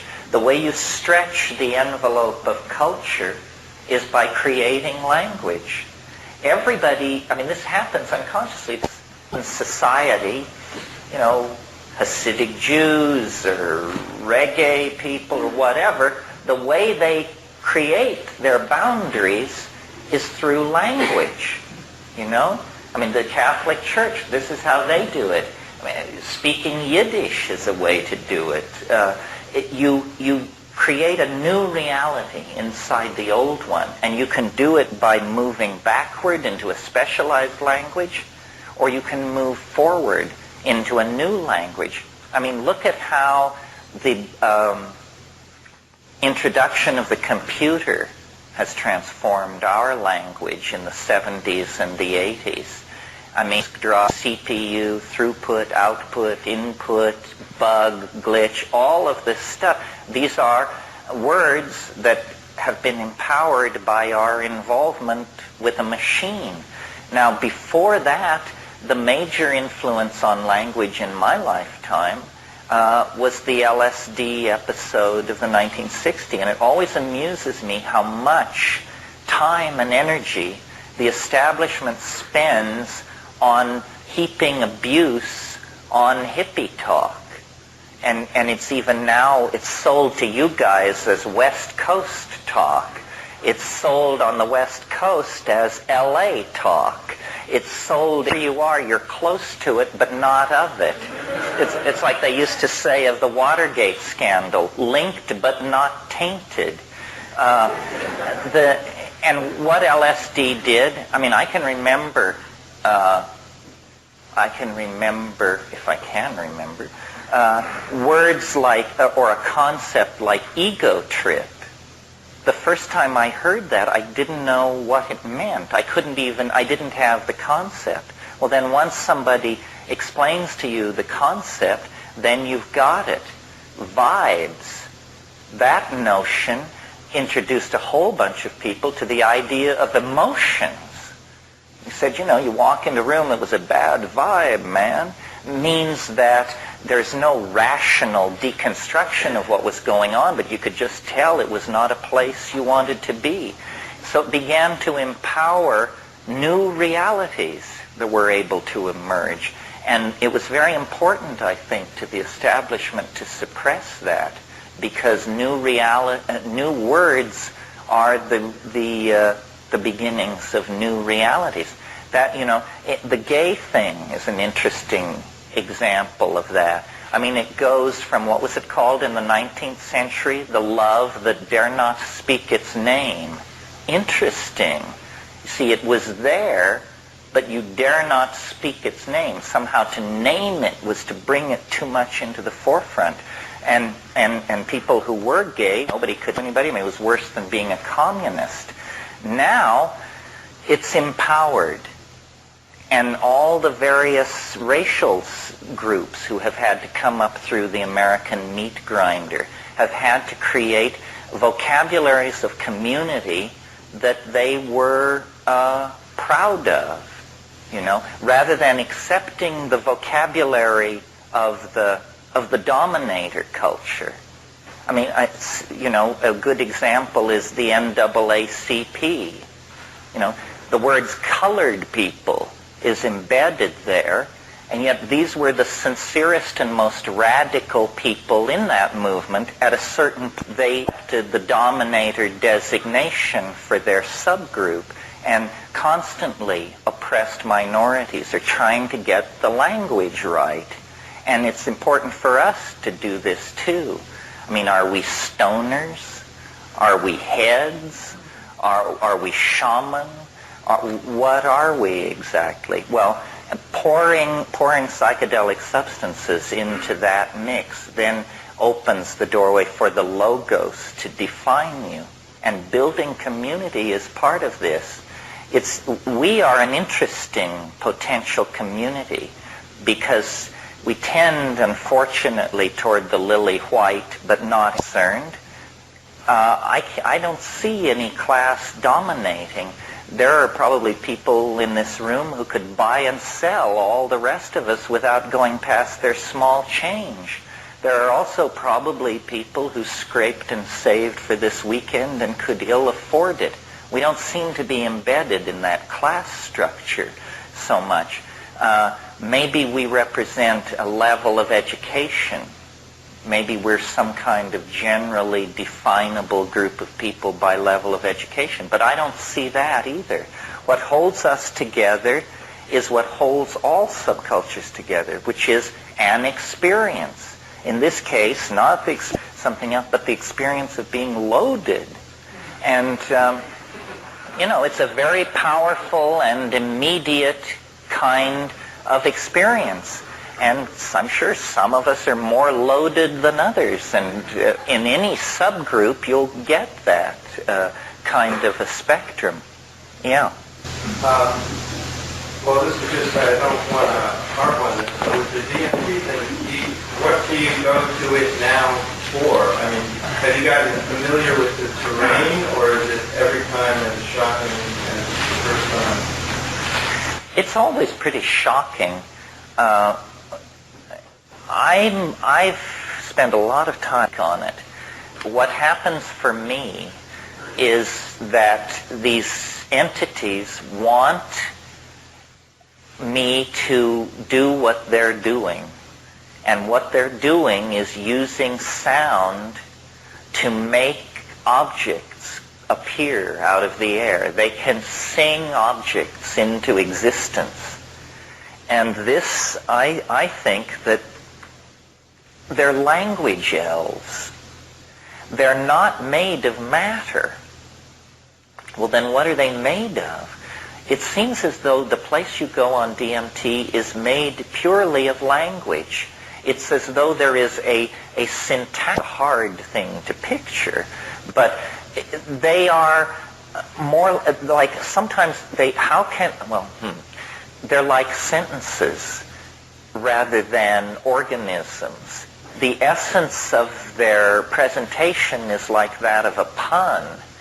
And so what they want you to do is they want you to learn to make a better kind of language.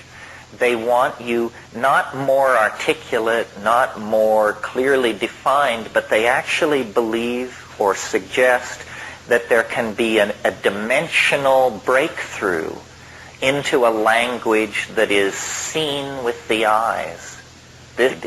I think that the breakthrough that we're waiting for is not going to come out of a political movement or a redistribution of wealth or anything which could be called political. It's going to come out of a shift in the body. And these things happen. I mean, it's very mysterious how it happens. Like, think about language, ordinary language. Here you have two people. One is mute, and the other has the ordinary powers of speech. They look exactly alike. You can't tell a mute person from anybody else. And generally complex behavior.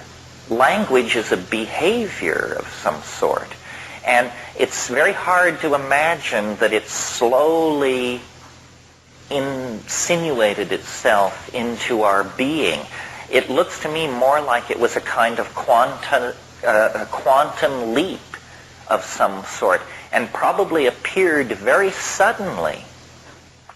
And there have been other, less dramatic, but more recent things like this going on. For example, you go to school and they teach you that in the 15th century, perspective was the thing for me to understand. I mean, perspective was discovered? How could it be discovered? I mean, you just walk, here it is, right? And say, no, before 1425, people didn't know that the part of the house farther from you was smaller than the part of the house. You can't understand. It doesn't make any kind of sense. Another example is St. Augustine, who was this great father of the church and who was, by the way, African. And he was known as the most brilliant theologian of his age. And the way he would prove to people that he was an exceptional and holy man was they would open a book of theology in front of him and let him look at it for a few minutes, and then they would close the book and he would be able to tell them what was written there. As far as we can tell, St. Augustine was the only man in Europe who could read silently. Can you imagine this? It was a miracle. Said, we don't know how the bugger does it. You just show him the book, and then he can tell you what's written there. Meanwhile, everybody else has to say, the buzz. And now we've completely assimilated this, although there are still a few among us who move their lips when they read. Vladimir Nabokov used to cruelly sneer at these people. He said once in an interview, he said, I didn't write books for people who move their lips when they read. And a final example, which will indicate that we've come to the end of the line, in terms of sudden behaviors emerging, is, according to my friend Bill Gibson in his book, The Difference Engine,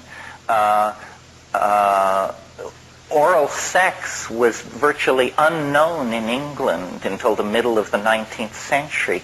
And then it was brought in by French prostitutes, and it was just a mind-boggling concept to these Victorians. They could not wrap their mind around it. Well, from our vantage point, we probably assume people have been into this since the Stone Age. Maybe they have, but at least for several centuries in Victorian England, it absolutely died out as inconceivable. And, breakdancing is another one of these where a behavior suddenly emerges, completely coherent and formed, and then it recedes.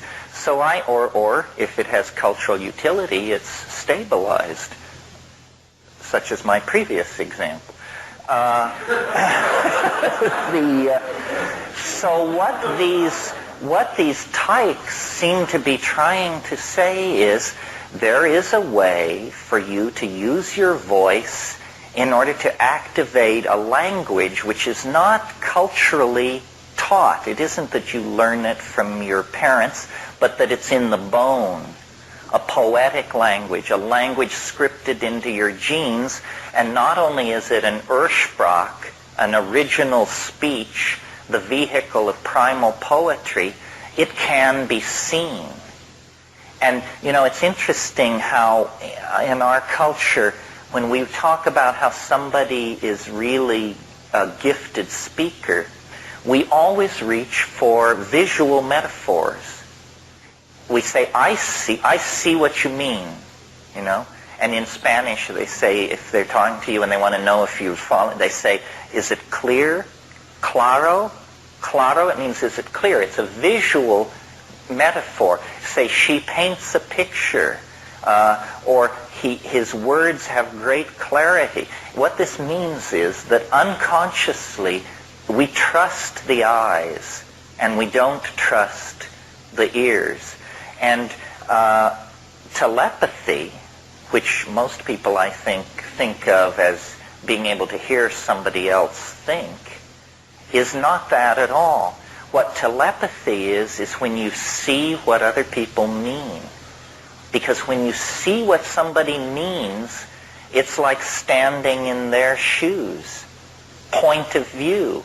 That's a very visual oriented. If you can understand somebody else's point of view, you are that person in that moment for that purpose. And I think that it's amazing that the world has evolved as far and as fast as it has, the human world, glued together by nothing more than small mouth noises. I mean, that's what we're talking here, small mouth noises. As monkeys, we're set up for this. I mean, you can talk longer than just about any other activity that you can do without becoming exhausted. I mean, I'm the living proof of it. A very small amount of energy is required to keep the old tongue and lips going with the air moving out. I mean, imagine if we had to communicate as deaf people do with sign language all the time. This is exhausting. I mean, nobody communicates like that for 4 or 5 hours at a stretch. And yet Castro can give a 4-hour speech at the drop of a hat. So we're set up for this. The problem is it requires a congruence of interior dictionaries, because what happens is my words go across space as an acoustical signal. They enter your ear. You are very rapidly looking up each word as it comes in and comparing it to your definition. And as long as we don't look too closely at this, communication seems to be happening. The biggest showstopper there is in most situations is to say to somebody, now would you explain to me what I just said to you? Because then it turns out, the definitions are wildly variant. I mean, it's not so wild if you're saying, since you're up, would you get me a grant? Although even that's ambiguous. Maybe to say, why don't you just have one grant? But if you get into deep stuff, if you're saying, the ontological modalities of the post-Renaissance mind have issued into a situation of deconstructionist vitality such that all bets are off, say, now would you explain to me what I just said? I can't even do it with myself. I mean, people say, would you repeat what you just said? No chance,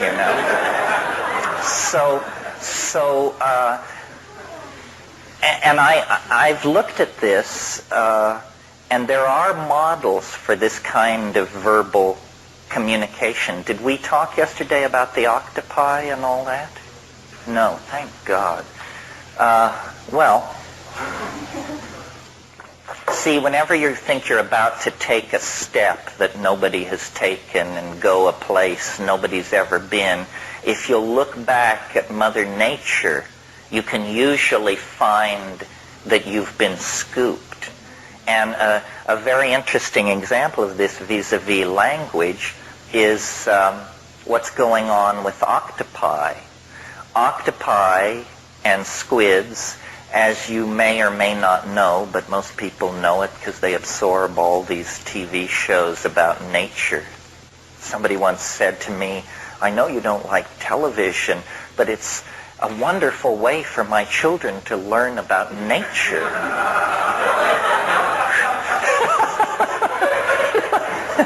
Anyway, what we've all learned from watching these wonderful shows about nature is that octopi can change colors. And most people think it's because they're into camouflage. You move on to green seaweed, you turn green, brown rocks, you turn brown. It isn't that at all. It's something much more profound. It's that all over the surface of octopi are these specialized cells called chromatophores, and they can change into many colors. And not only can the octopus change colors, but the ordinary rubbery, smooth surface of the octopus can be made like goosebumps, but more dramatically wrinkled, very suddenly.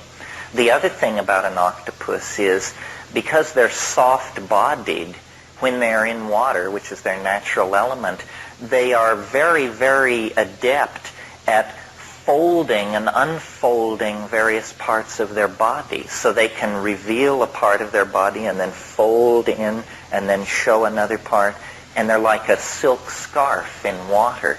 Well, what's going on here is that octopi communicate with each other by the way they look. And at first, this doesn't seem so profound. It just seems interesting.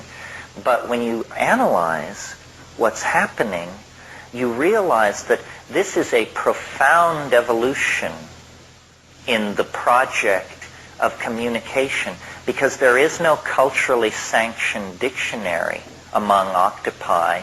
And really what is happening is the octopus wears its mind on its surface. They have a vast repertoire of dots, blushes, traveling patterns that move across their surface. And these behavioral displays indicate the internal state of the organism. It is literally, it wears its language on the surface of its skin. It is a syntactical creature. Its behavior is its syntax. And, some of these the octopi as a whole, they're mollusks. They're not even vertebrates. I mean, these things split from the line of development that leads to us 700 million years ago. I mean, you want to talk about an alien form of life. An octopus is about as far away from the human experience as you can possibly get. They evolved in shallow coastal waters, but then because so many things were evolving in those shallow waters, some of them evolved into the benthic depths. And in those depths, there is no light. So in order to preserve their ability to communicate, over long periods of time, they evolved phosphorescent chromatophores all over their body. And some octopi even have eyelid-like membranes put on various places of their skin so that they can blink very rapidly and modulate the phosphorescent light. So you can imagine in the darkness of the benthic depths of the ocean, the communication between two octopi is just a dance of lights in utter darkness. I mean, these are its naked mind in the water. And when they are in communication like that, they are, for all practical purposes, one organism. This is why octopi excrete ink into the water. It's so that they can have a private moment. Essentially the octopus ink is the equivalent of correction fluid. You just have to erase. You say, I didn't mean that at all. And then, here's what I really meant. Well, this is why I'm interested in virtual reality. Because it seems to me what we're trying to do is some kind of striptease of the mind. We want to get the mind naked. Because if it can be made naked, then we will understand each other. We are clothed in flesh, and then clothing, and then class difference, race difference, age difference, income difference. But if you could see the mind naked, the commonality of human beings would be reinforced, and the presence of ego among us would be diminished. Also, there's no ambiguity in visible language.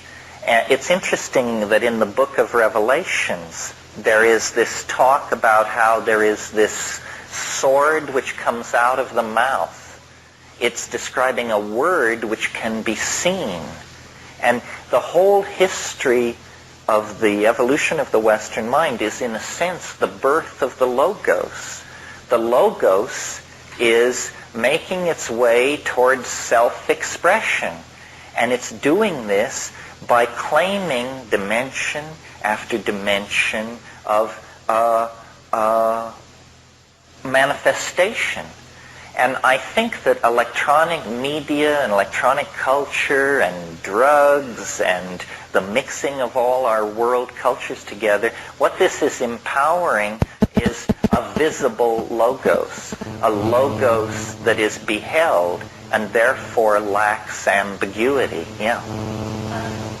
I don't think we're just the mind. Wouldn't you also say that certainly in your balance soul? Well, mind and soul, in my estimation, probably not correctly, tend to migrate toward each other. In the late medieval period, you get a lot of talk about, is the spirit the same thing as the soul, and are these things the same as the intellect? I mean, yes, we are soul, but I would say mind is the visible manifestation of soul. That would be a good Catholic definition, because you see that keeps soul out of animals. If you say mind is the visible manifestation of soul, then you have restricted the existence of soul to the human species. Well, that seems somewhat more Western scientific ideology. I think the Sufi masters, Hasrat Khan, would say in cosmic language that the intuitions are the higher form of intelligence than the mind. Well, the mind is not a form of intelligence. The mind is the theater in which intelligence is manifested. You don't want to confuse the garage with the car. About the feeling. I mean, there really is a balance of power where you give it heart and mind. It's never just the mind or never just the heart. You're using all the equipment, right? Well, maybe I sort of hear you associating mind to brain because you're saying heart and mind. I mean, mind is heart. Everything goes on within the confines of mind. It's like the light that you switch on when you walk into a darkened room, and then everything else is the furniture within the room. Mind is simply the light which is shed over the landscape of appearances.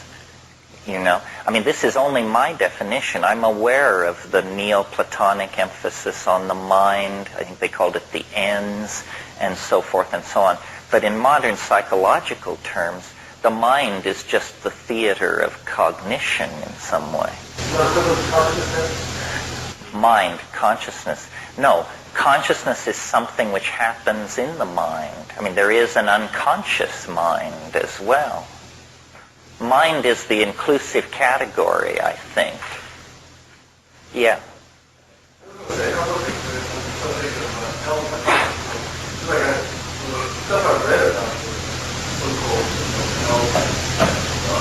Elemental spirits, that they had no, apparently when they characteristics, they had no fixed spirit. Right. So that they changed to whatever the current mythology was at the time, from the old days, so nowadays these UFO. Yeah, I think that's very good. That, you know, the hardest thing to figure out is a mirror. Because what a mirror shows you is yourself. But a mirror is not yourself. A mirror is a piece of glass with silver vapor deposited on the back of it. But that's a very different thing from yourself. And in this psychic domain, in this psychedelic space, you are not simply perceiving that space. You are creating it with your expectations as well. So if you have strong expectations of a certain sort, that will be the character of the thing.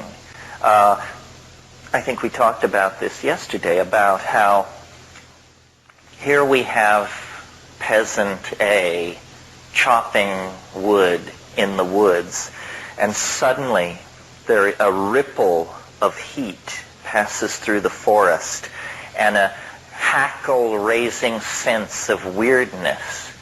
And this guy throws down his axe and looks over his shoulder, and a light is descending from the sky. Now, what happens next, interestingly enough, depends on the year and the place. If the year is, let's say, 1000, and the place is southern France, then the Virgin Mary will be descending from the sky. If the place is Kansas, and the date is 1958, then the space people are descending from the sky. You see, what happens is that when there is cognitive dissonance, good old psychological phrase, when there is cognitive dissonance, the mind rushes forward to provide explanation. I mean, it's amazing. You just walk with people and walk outside, and there's a little light in the sky. It's no big deal, just a moving light. And everybody will say, I wonder if it's a UFO. It means, they've got something hiding in the back of their mind. And if anything gets slightly weird, they will rush this explanation forward. And for some people, it's Jesus, and for somebody else, it's Maitreya or somebody. So cultural expectations are inextricably woven in to these strange encounter scenarios. There was an interesting UFO theory a few years ago that I thought was kind of cute. I didn't exactly believe it. But these people, Michael Persinger and some Lafreniere, they wrote a really amusing book called Space-Time Transience and Unusual Events.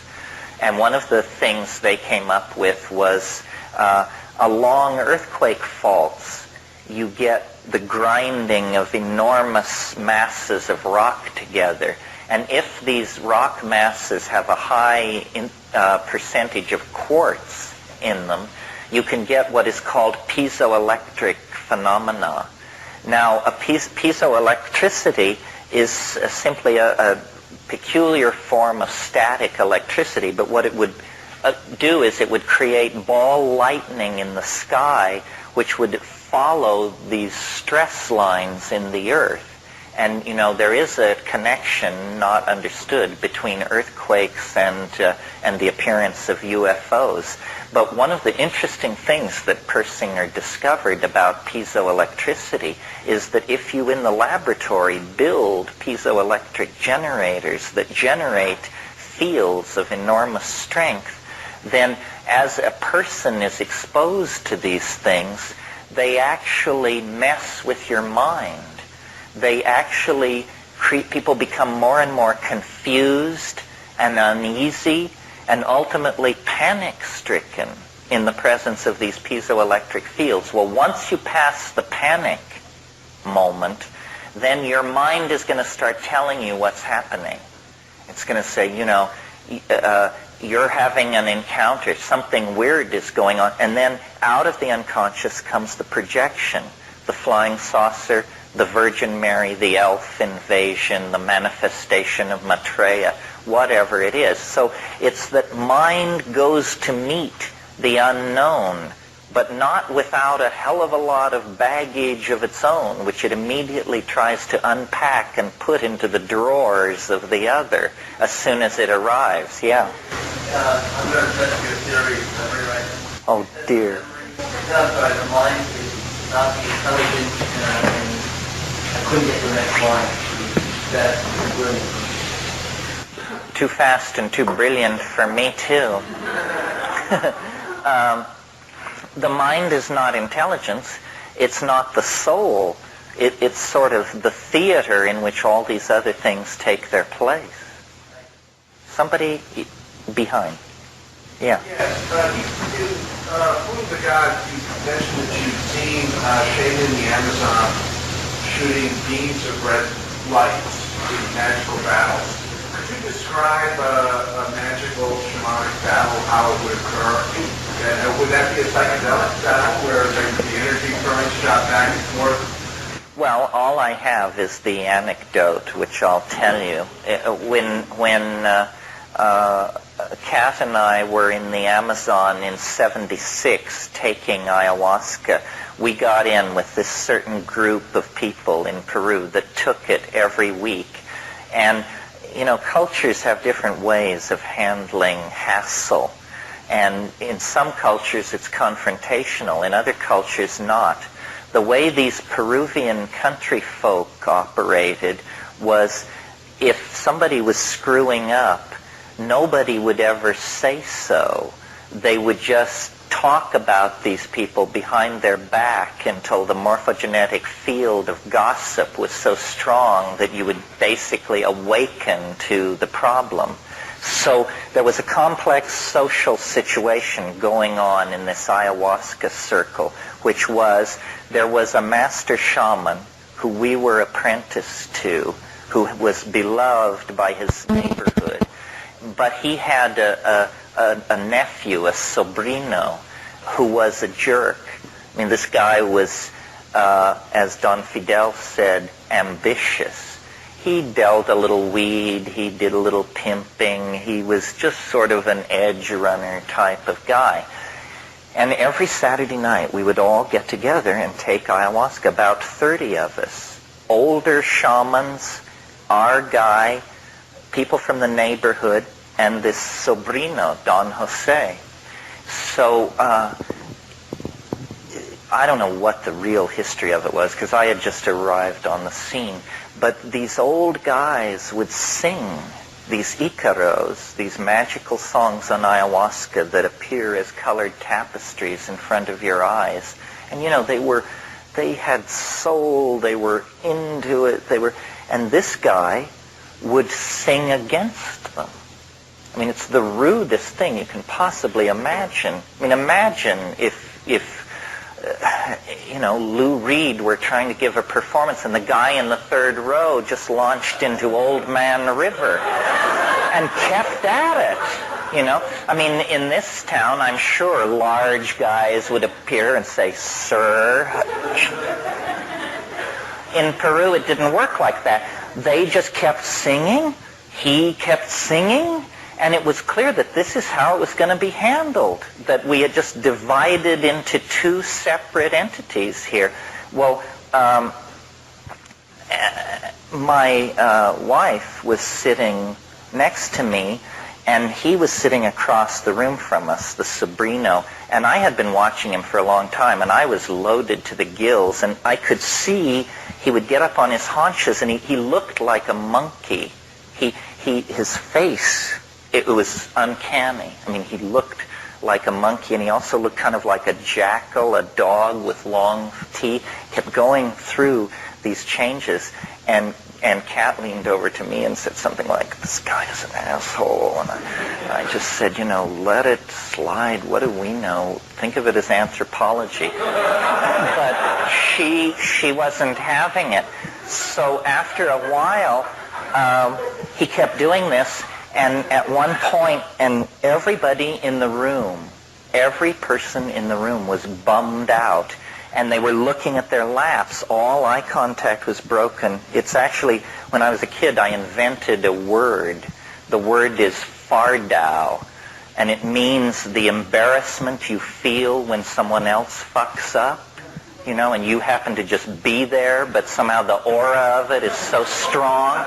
So the entire room is just awash in fardao, and the old guys are singing, and the guy is singing. So then at the end of a particularly intense clash of these two styles, my wife just looked across the room at this guy and put the whammy on him.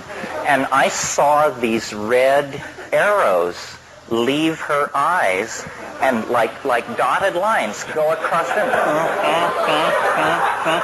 And they moved fairly slowly, more slowly than you could throw a ball or something. Well, when this line of red arrows got to this guy, he was knocked off his feet.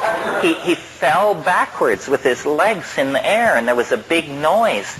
And all the singing stopped, and everybody in the room looked up, and these three old shaman who were sitting behind Don Fidel, who I, to that point, had not heard speak any language but Quechua, one turned to the other and he says in Spanish, "Oh, the gringa sends the zabudabara." Yeah.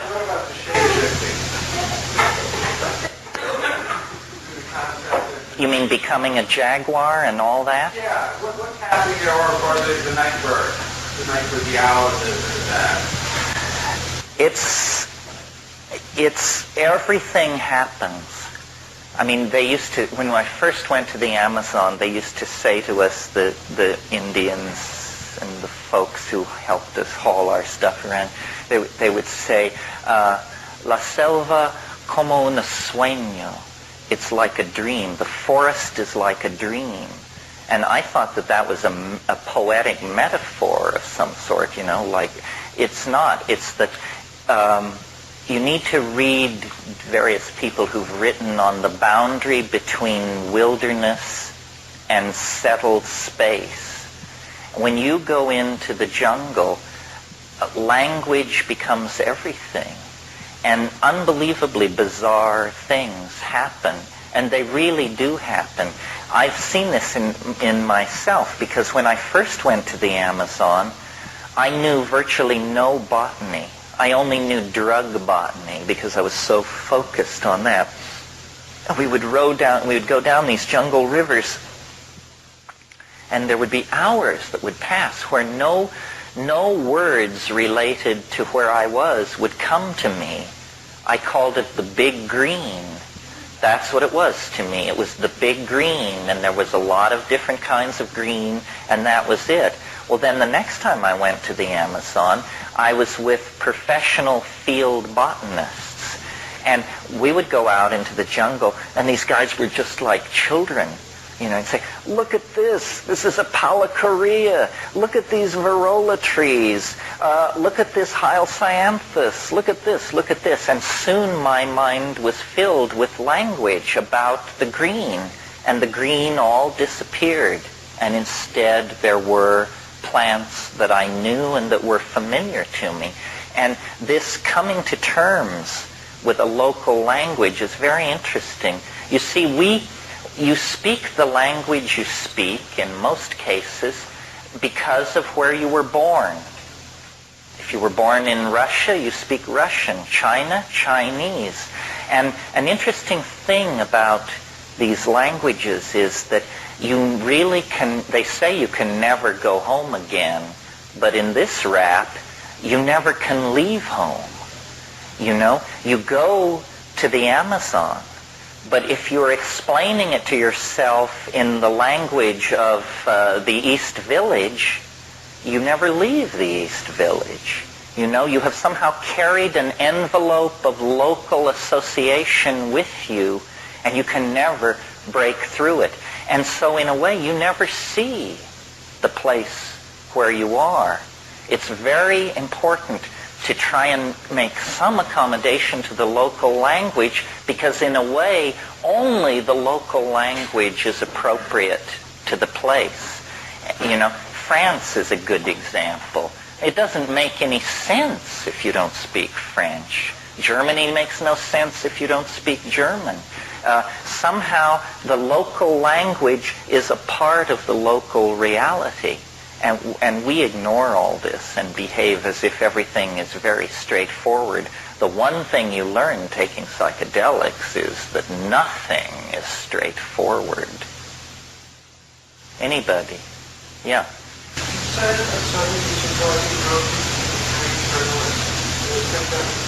Uh-huh.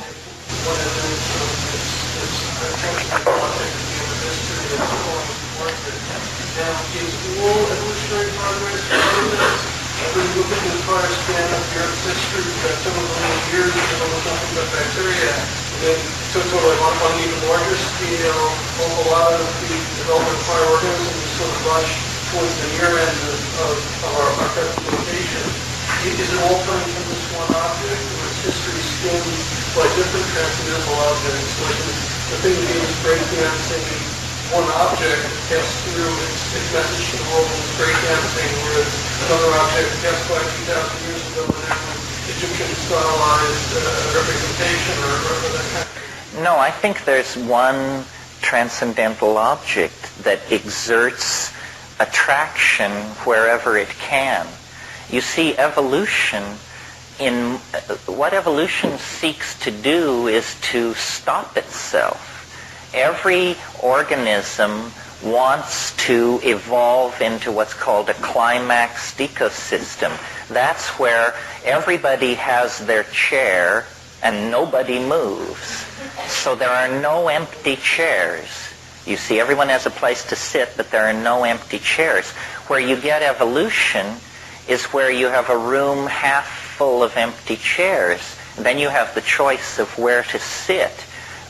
Most animal species and plant species are not evolving, or are evolving very slowly, because evolution tends to dead end itself. I mean, take cockroaches, for example. Cockroaches achieved their present evolutionary status 200 million years ago.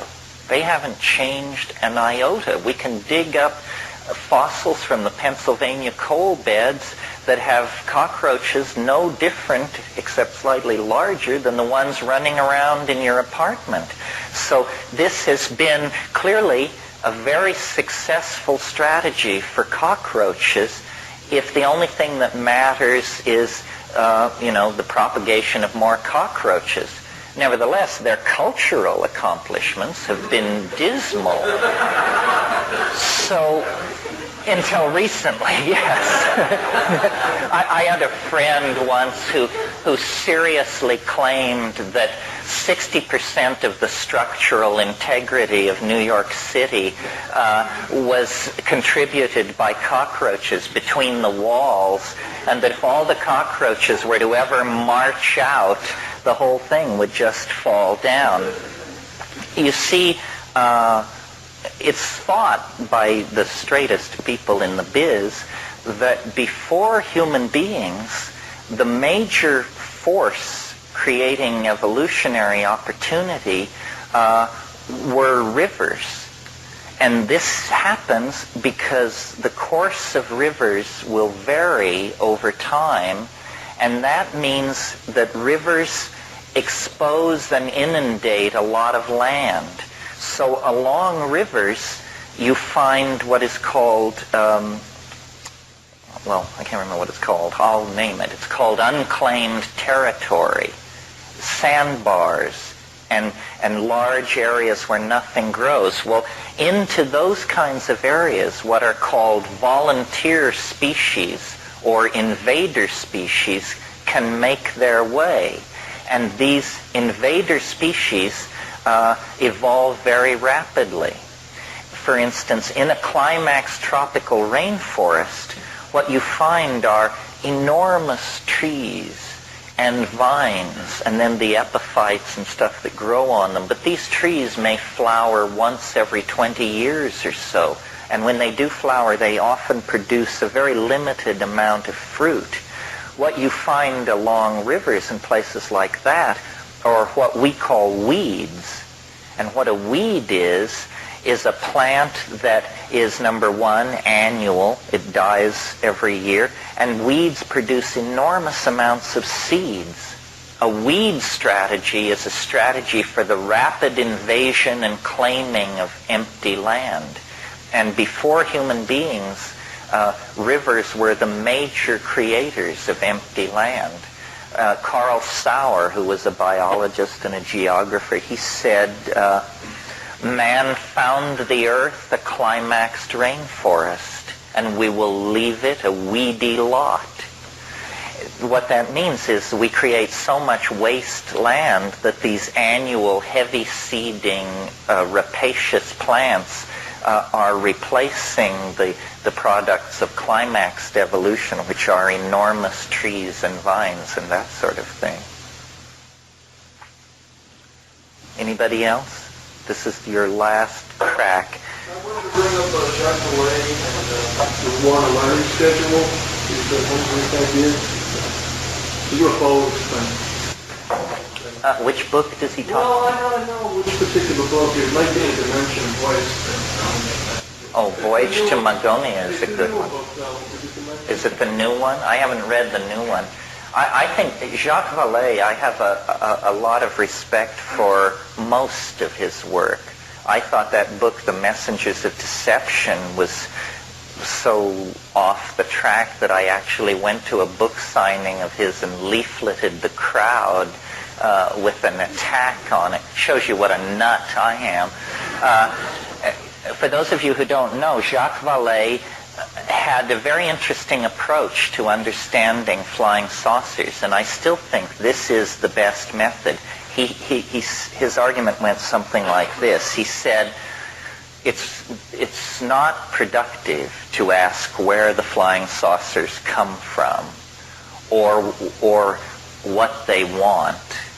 He said the way to understand flying saucers is to analyze their effect. If you can analyze their effect, that's what they're doing. That's what they want to achieve. So what are flying saucers doing?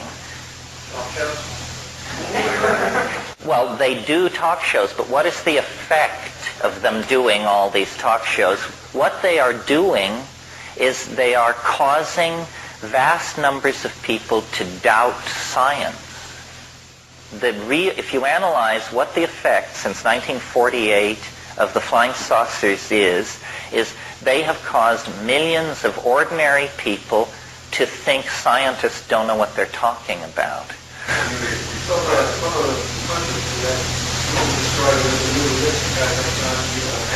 That's right, that it offers a new alternative. Well, now, here's an interesting analogy, and it's not mine, it's Jacques Vallée's. But let's think, we've been talking so much today about the late Roman Empire. Here's another take on the late Roman Empire. The Roman Empire was this immensely successful civilization in that it was able to export its vision of an imperial center over vast parts of the world. The problem with the Roman Empire was that it was an ethical disaster. First of all, it ran entirely on the backs of slaves. So anybody who starts talking to you about the grandeur that was Rome, should be reminded, the grandeur of Rome was, it was a bargain basement on 3 floors masquerading as a military brothel. It was not a great civilization. And what happened to Rome? Well, they had all these people inside the empire, among them Jews. And over there in Jerusalem, a long way from Rome, where communication was difficult, this story got loose among the Jews. And from the point of view of the Roman Imperium, the Jews were a barbarian people. I mean, they were Semites, and they had some strange religion and so forth and so on. They were looked upon, in other words, as primitives. And so, and if you were to have sat down to have dinner with a typical Roman bureaucrat of the Imperium, you would discover that the table talk would be all about Democracy anatomism, Epicureanism, Stoicism, and skepticism. In other words, they were thoroughly modern people, and they thought they had very advanced bullshit detectors.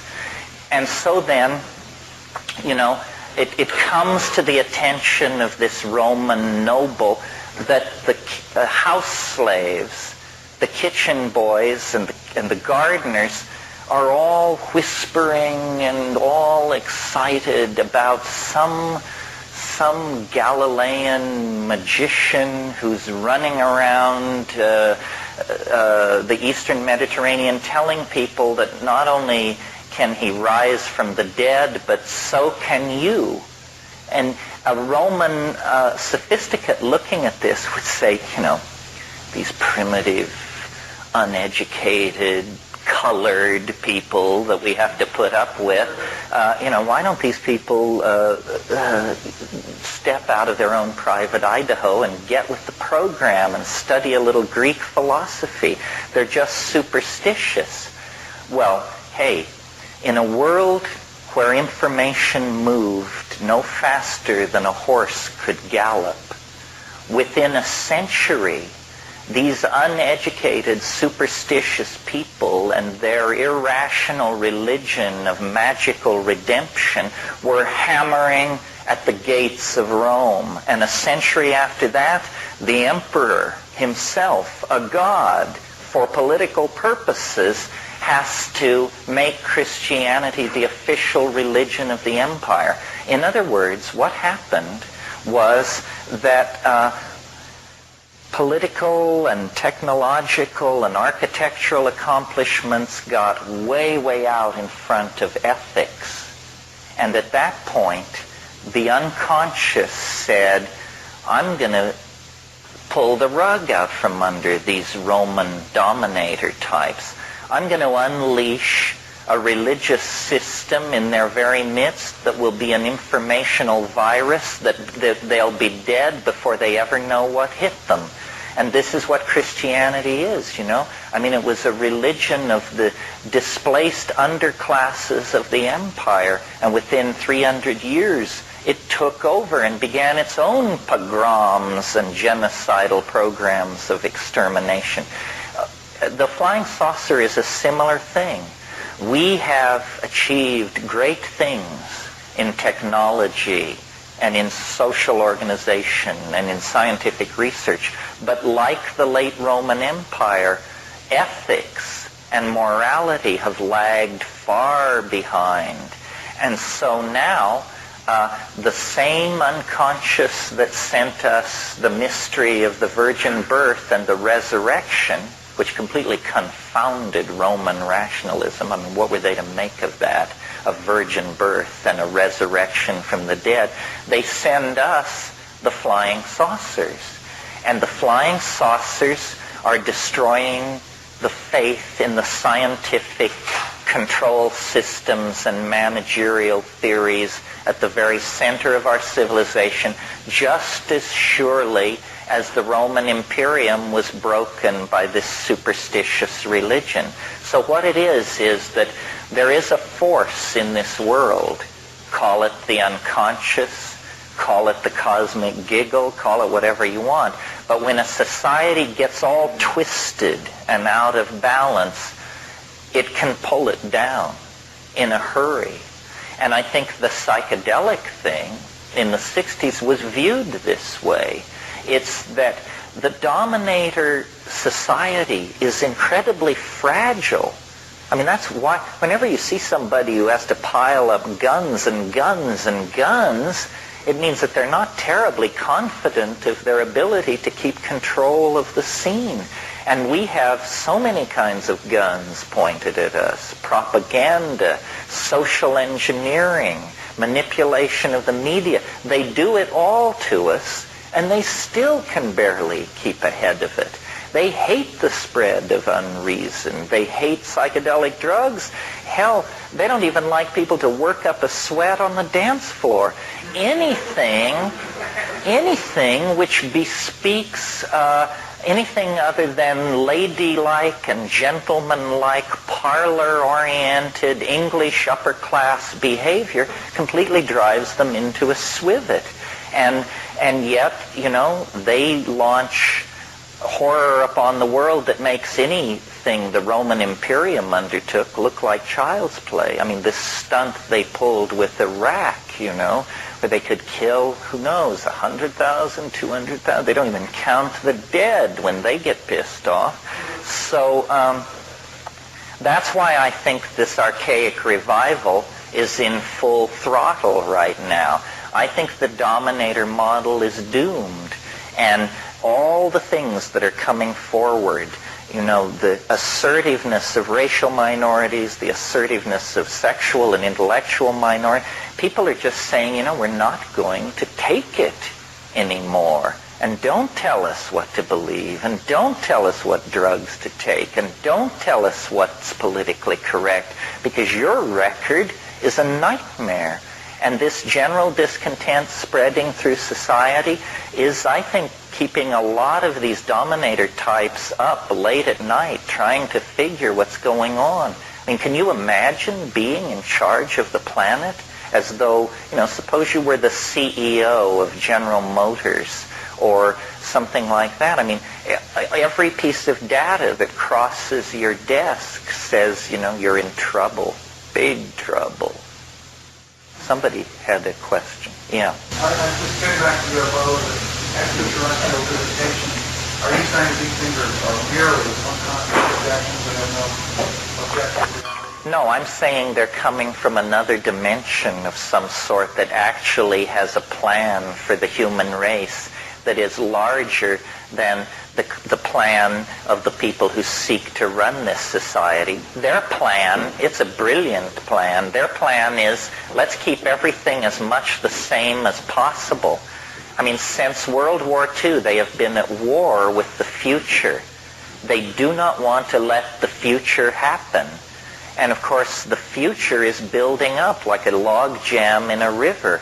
And what it means is when the future finally tears loose and overwhelms these structures that they have built, it's going to be more dramatic, more sudden, more violent than they could ever have dreamed of or imagined. The establishment, yeah. Who are they? Who? So the aliens are doing what? They want to protect us from this cataclysmic future? No, they're forcing the evolution of language. The real cataclysmic future does not lie in the propagation of the errors of industrial materialism. The real transformation of the future is built into the rocks, the ocean, the animals. It's not coming from human beings. The people who think they're running the world are dreaming. I'm completely convinced that no one is in control, and that this is very good news. You know, nobody is in control. Not the Communist Party, the Vatican, the World Bank.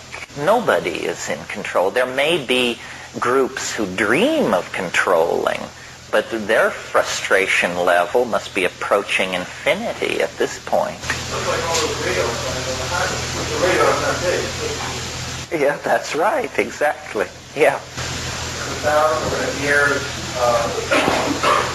people went to the Eleusinian mystery. It was the dominant mystery cult of the time, psychedelic days. And yet, during the Christian era, the entire thing was destroyed. We hardly even know what happened there. Why did that happen? Was the Eleusinian Random cult, were they somehow corrupted by Rome, were they taken over by Rome, or were they elitists, or what happened? No, this was a military event. Alaric the Visigoth and his folks were moving south through the Peloponnesus. And they were burning and destroying everything in their path. I mean, when we say that they burned Eleusis, it was in the act of burning Greece that they burned Eleusis. It was a case of military conquest. See, it wasn't, people think that these barbarians who invaded the Roman Empire were not Christian. Most of them were. They had converted to Christianity long before they breached the frontiers of the empire. So Alaric was not necessarily just a looter who was basically doing the Inquisition, taking burn and killing anybody who was not Christian. So this thing Yeah, he was just prosecuting a military campaign in the classical manner. So therefore he killed all the priests? Yes, he killed the priests, he tore down the walls, he leveled it, in other words.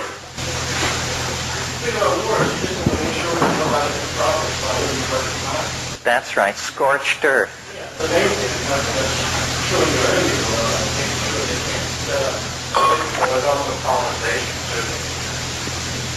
True, yeah. A moment ago you said the appearance of these UFOs and people's interpretation and reaction to them. It's like some force outside of humanity is trying to guide humanity. But now how does that fit in with what you were describing earlier about this Hermetic tradition and belief in which humanity is the brother of God and attempting through its own inner forces the completion of its... No, this is a good question. The way to steer the Hermetic question toward the UFO question is to look at, and I did want to look at this in the course of the day, this concept of the philosopher's stone. You see, alchemy arises out of Hermeticism. Essentially, Hermeticism is the philosophy that stands behind alchemy, which is the workbench activity of this magical system. The philosopher's stone is it's a concept of a universal medicine that cures all diseases, that confers immortality, that brings happiness and understanding. But it's more than that. It's everything you want it to be. And the flying saucer is this same idea. The flying saucer, if you're really interested in this, the best book ever written on flying saucers, or one of the best, was written just a couple of years after the first flying saucers were seen. It's by Carl Jung, and it's called Flying Saucers, a Modern Myth of Things Seen in the Sky. And he talks there about how the human mind has an appetite for what are called totality symbols. The human mind is always trying to complete itself, fix itself in some way. And mandalas and certain kinds of symbols have the quality of indicating that this completion is underway. In the 15th and 16th century, before the rise of modern science, people didn't know what matter really was. They didn't really know what was possible with matter. So they would, get glass flasks and combine horse manure and blood and all these things, and they would cook it for weeks and weeks, and they would observe color changes. And they did not have the kind of very fixed notion of the separation between mind and matter that we have, because we have been trained to see mind and matter as tremendously separate categories.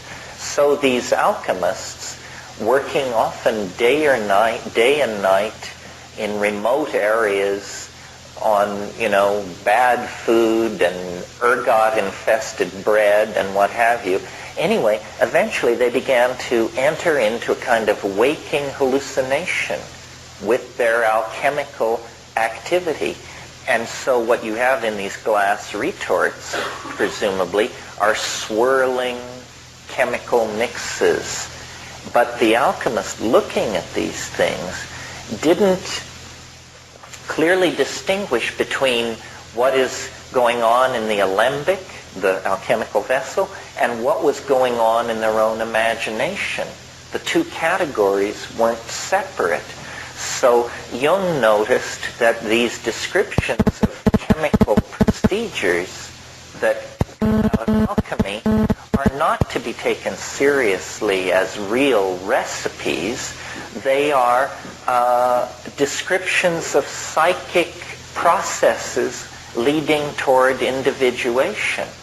Well, in a sense, the flying saucer is nothing more than a modern rebirth of the Philosopher's Stone.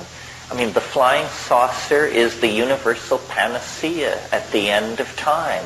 It's the thing which cannot exist, but which does exist, and which, if we could obtain it, everything would be different. You see, we've swapped out elementals for aliens, and we've swapped out the Philosopher's Stone for the flying saucer.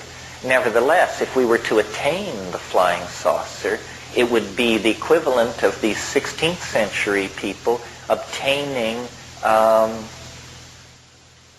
the Philosopher's Stone. We are so bound into the concept of the fixity of matter and its separateness from us as a mental category that we really rarely exercise our imagination in the way that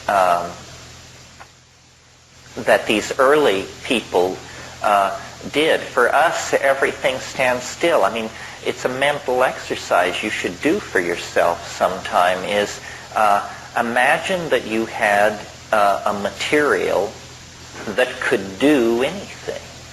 This is what the Philosopher's Stone is. It's a material object, and it can do anything. Well, what do I mean by anything? Well, if you needed to go somewhere, you could take this material and stretch it out, and then sit on it, and it would fly. If you were hungry, you could eat it, If you needed to take a shower, you could stretch it a certain way and hold it above your head and water would pour out of it. If you needed a piece of information, you could just address it and ask, like a visual telephone. See, we have created the Philosopher's Stone in the diffuse form of technology.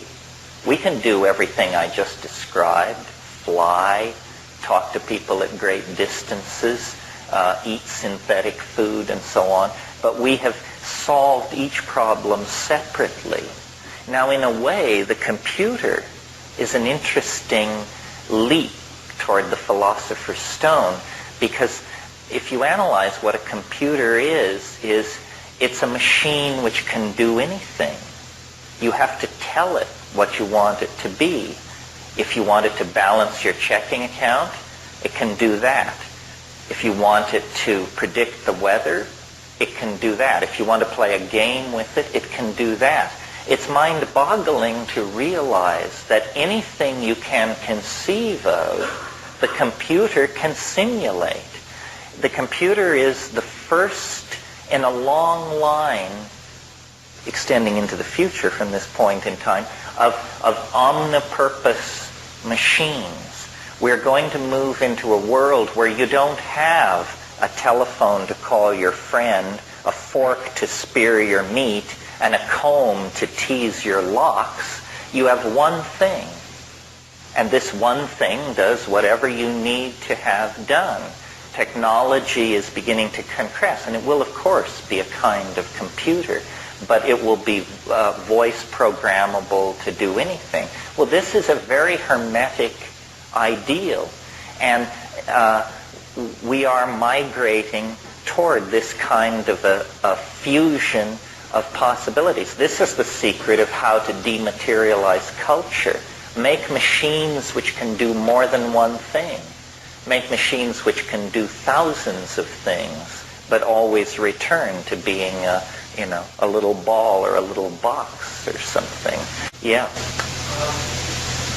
Kind of what you're saying now, it's interesting when you're talking about Steve and his inherently magical condition. Can you tell me just a little something about Newton and the progression of his occult? Yes, well, Newton is an interesting figure because, Newton is the great father of modern science, and he was the one who figured out that you could use the calculus, that the calculus was, not only figured it out, developed it, that the calculus was a tool for solving a kind of multivariable problem that up until the invention of the calculus, nobody had a clue. And modern science runs almost entirely on the calculus and the various techniques that have been derived out of it, like partial differential equations and that kind of thing. But you're right, Newton himself was a man with a foot in two worlds. He was a thoroughgoing occultist. His alchemical experiments and notebooks were voluminous. And yet he was the founder of one of the founding members of the Royal Society. And the Royal Society was really the first think tank. It was a very modern institution. And so in the character of Newton, we see the magical mentality and the modern mentality welded into one individual. There are other cases like this. Off and on over my lifetime, I'm working on a play about Michael Meyer, who was a great alchemist. And it's a complicated story, but I'll just give you a little bit of it. Anyway, Michael Meyer was the greatest alchemist of his age, and he was implicated in the Rosicrucian Enlightenment and so forth and so on. And there were a group of people around Frederick the Elector Palatine of Bohemia who wanted to establish a Protestant alchemical kingdom in Europe in the early 17th century, around 1619. and Meyer was part of this group. Well, they contrived to get this guy, Frederick the Elector Palatine of Bohemia, named emperor, because at that time the princes of the Hanseatic League chose the emperor, and they were actually able to do this. But then when word got back to the Habsburgs in Spain, they raised an army and destroyed this alchemical revolution. If you're interested, read Francis Yates' book, The Rosicrucian Enlightenment.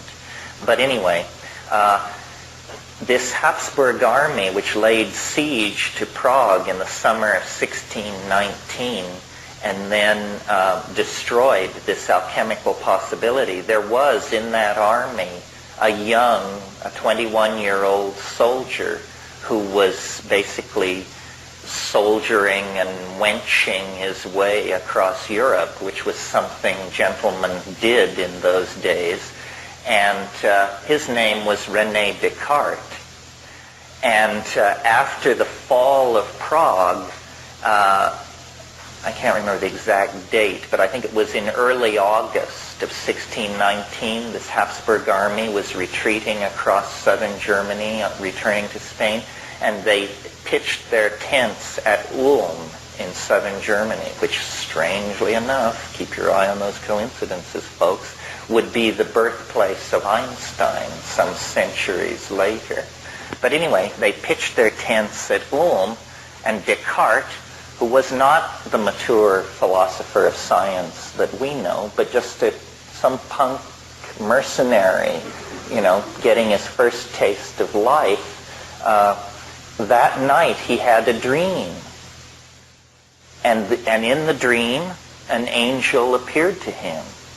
And the angel said, "The conquest of nature is to be achieved through measurement and number." And Descartes awoke from this dream, and he founded scientific materialism. He founded modern science based on the revelation of an angel. That's the point. Science was founded by an angel. It's no different from Mormonism, for crying out loud. And they posture and preen about the glory of the rational intellect and all this malarkey. It's malarkey. If Descartes had not been given the clue by this angelic visitor, probably modern science would have been delayed for another century or so. Well, they don't talk about that. They don't even want to hear about it. And there are many instances in the history of science where these kinds of things have gone on. The overarching theme here, the thing which serves to connect all this together, I think, is we've been talking today about alchemy and Hermeticism, which is a fairly dry, it's an episode in Western history, a proto-scientific movement. And yesterday we were talking about how time is moving inevitably toward the production of some kind of transcendent object, or the coming into awareness of a kind of transcendent object. Well, the connection between these two notions is the idea that history itself is a kind of alchemical process. You see, the idea that lies behind alchemy is that the alchemist can somehow step in as nature's helper and cause natural processes to occur very quickly. Because the belief in medieval Europe concerning, for instance, precious metals and stuff like that was that these things actually grew in the earth. And in a sense, they do. I mean, they accrete very, very slowly over time. So the idea that lies behind alchemy is the idea that if you could speed time up, then the processes which require millions of years in the earth could perhaps be achieved in years or months if you knew how to speed up time. Well, the goal of alchemy was the production of the philosopher's stone, this transcendental material, the universal panacea. What I've been saying here in all these lectures is that the goal of human history is the same thing. Therefore, human history is an alchemical process of some sort. Human history is the story of the descent of spirit into matter, or the ascent of matter into the domain of spirit. It's something like that. And the speeding up quality of it, that's what we bring to it. History is the catalyst of nature, which is interesting because, do you see, in this metaphor, it casts us in the role of those little elemental tykes. In the great alchemy of the redemption of the world, we are the elementals, and we are causing a process to take place which will accelerate the emergence of the end state before it might ordinarily have happened. So the idea is that history itself is an invoking and a moving toward a fusion with this alchemical mystery, which is then a coincidentia positorum. It means that the words used to describe the alchemical goal can be used to describe the historical goal. So the historical goal is then legitimately describable as coincidentia positorum, union of opposites, universal panacea, the diamond body. All of these alchemical metaphors of completion are metaphors which, if we would but awaken to the spiritual dynamics of history, we could enunciate these things as a goal. I mean, imagine if the stated goal of global society were to produce a universal panacea. That means peace of mind for everybody, health and happiness for everybody. You see, it's weird. Millenarian or eschatological thinking has remained with us even though ideological styles have changed. Marxism is a thoroughgoing millenarian cult. I mean, the withering away of the state is no less metaphysical a concept than the universal panacea at the end of time, and I dare say a good deal less likely. So we may have, transcended Christian eschatological dreams, but we still are infected with utopian aspirations, and secular utopianism has never been more strong. It's just that it's now couched basically in the terms of Christian Democrats or something like that. But if we could raise to consciousness our alchemical heritage and our heritage in the shamanism of the archaic, then we could actually see that the purpose of technology is to liberate, not to enslave. And somehow we've lost the thread. Technology is not being used to liberate. It's being used to enslave. It's asking the mushroom, how to save the world, and having it say every woman should have only one natural child, because this would immediately create a collapsing demographic. You see, if every woman had only one natural child, in 40 years the population of the earth would fall by 50%, without wars, without epidemics, without displaced people. It would just happen quite naturally. A woman in Bangladesh, well, let's put it this way, a woman on the Upper East Side who has a child, that child will have 1,000 times greater negative impact on the resources of the earth than a woman born to a child in Bangladesh. Where do we preach population control? Bangladesh, of course.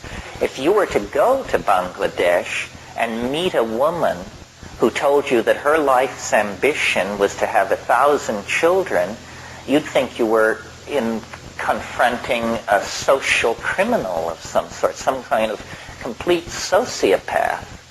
But in fact, a woman in Beverly Hills or on the Upper East Side who decides to have one child is in that category. Now, interestingly, if we want to change the world, then we need to reach those women. And interestingly, they are the women that one would be most likely to reach. They're college educated, they're socially concerned, they're aware of the concept of political correctness, so forth and so on. They should be easy to convince. And you don't have to have 100% conviction. If you get 15% compliance, there would probably be an immediate easing on the pressure on resources, and so forth and so on. Another interesting thing about this possibility is that it requires remarkably little input from men. It's the first plan for saving the world that I've ever encountered that isn't in the hands of white guys. You see?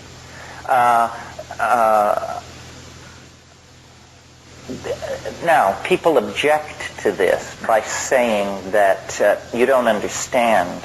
Numbers are power. A political power base is defined by numbers. But this can't be true. If that were true, China would be the most powerful nation in the world, with India second. So that isn't it. I'm in awe of the mushroom's cleverness, because what this suggestion seems to imply is that we can serve ourselves and serve humanity without any kind of conflict. Because one could go to this hypothetical woman on the Upper East Side and say, how would you like to have a vastly expanded disposable income and a tremendously larger amount of leisure time and authentic status as a political hero at the forefront of the battle to save the planet? For crying out loud. You know, be richer, make your life easier, and be a hero. You can hardly miss. Now, why are we not hearing about this from any quarter of society? Because I think most people think, actually, that there are no solutions. They think we're just going to run this baby right over the edge of the cliff and that'll be the end of it.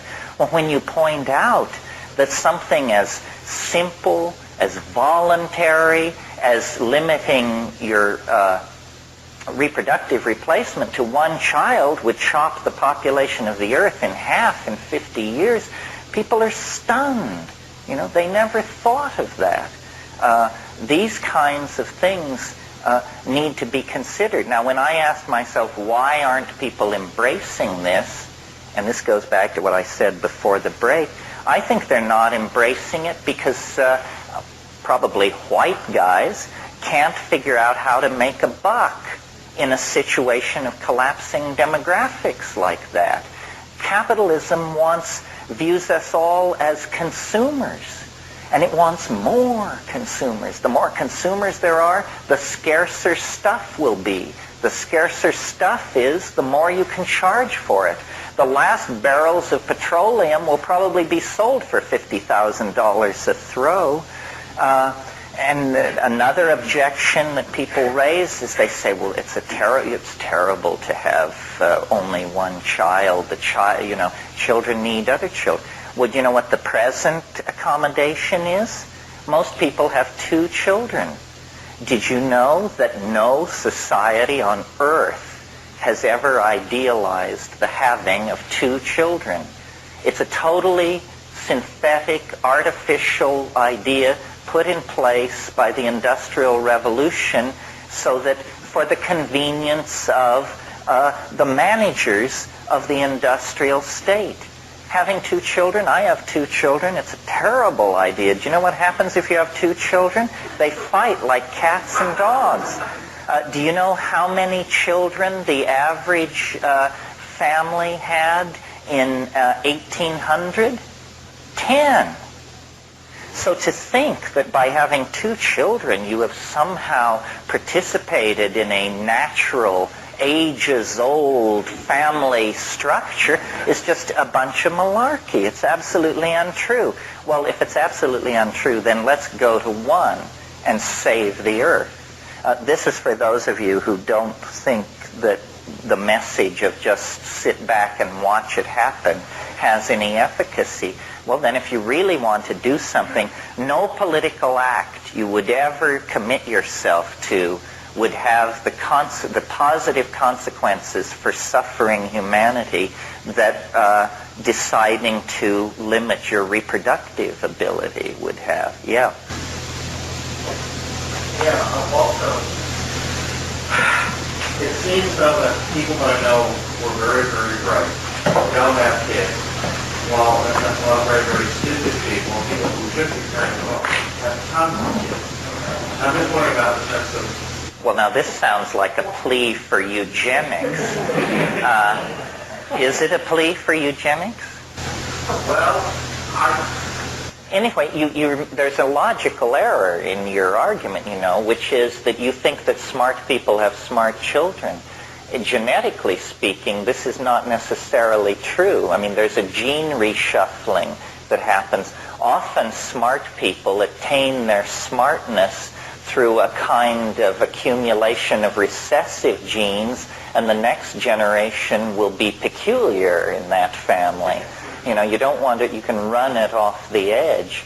The thing I like about this suggestion from the mushroom is that it's non-coercive.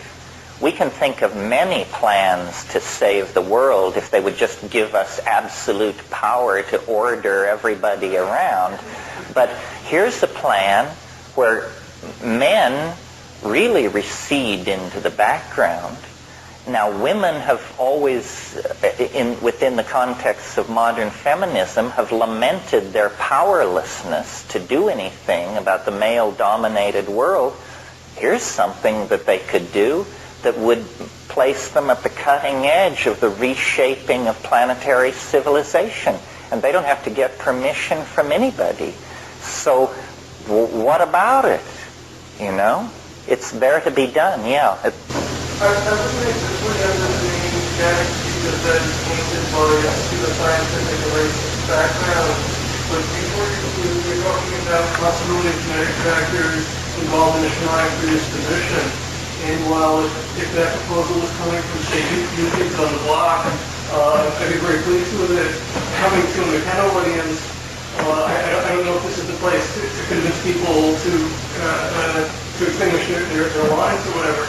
Oh, you mean you think it's very important that we all breed as much as possible so that our superior types will invade society? It's impossible for us to outbreed them just because of the mathematics of it.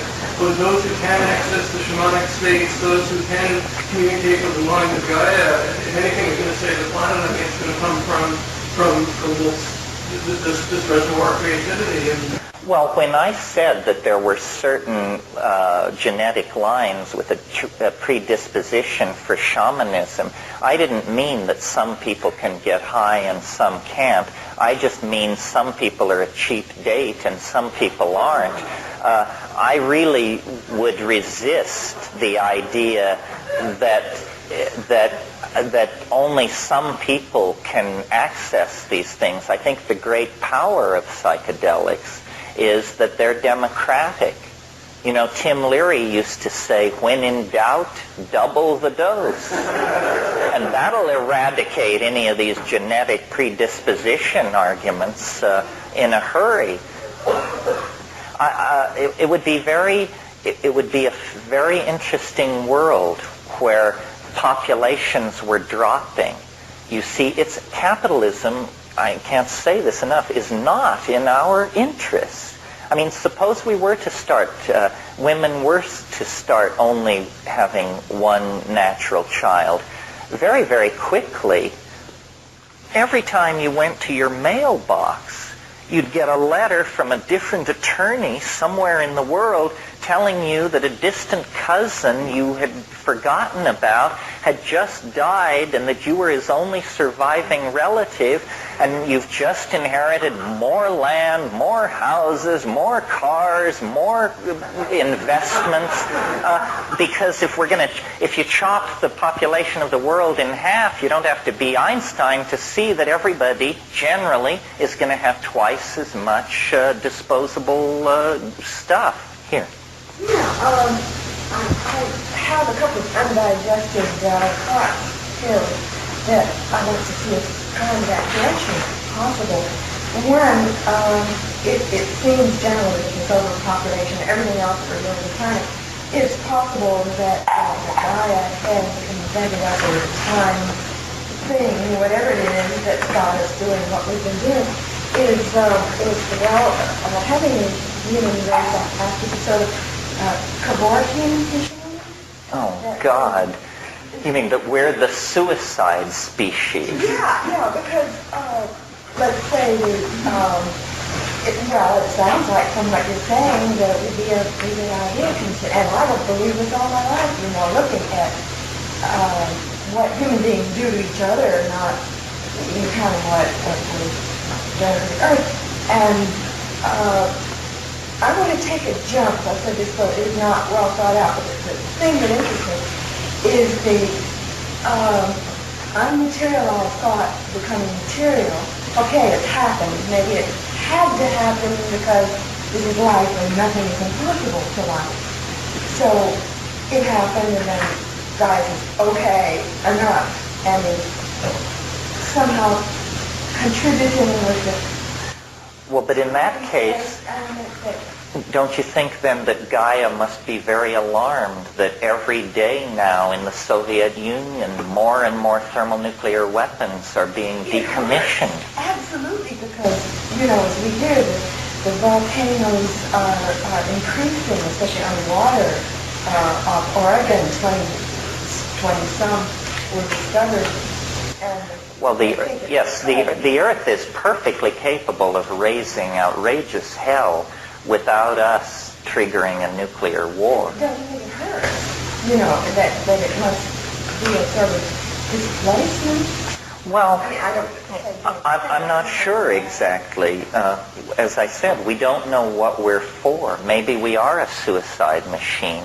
My faith is that we're just slow to get rolling, and that once the battle is joined, once every person on Earth realizes that we're in a battle for planetary survival, then people will get with the program. It's just that things aren't bad enough yet. What about what you showed us yesterday, the graph showing the acceleration? Well, we don't know what lies beyond that omega point. That's the next question I wanted to... I was hoping to sort of get back to that, but how do you get here and there? I mean, through all the thought forms, through all the stuff that we hear, from moving and ring and so on, and, what's happening. Well, there are all kinds of possibilities, people are talking about nanotechnology. Do you all know what that is? That's this idea that all machines could be made so small that you can't see them. And and if you could make machines that small, it's conceivable that you could actually dematerialize human beings in some way. And we could all, if we were all the size of a proton, we could store everybody in a grapefruit buried on the backside of the moon. There are many different forms of escape.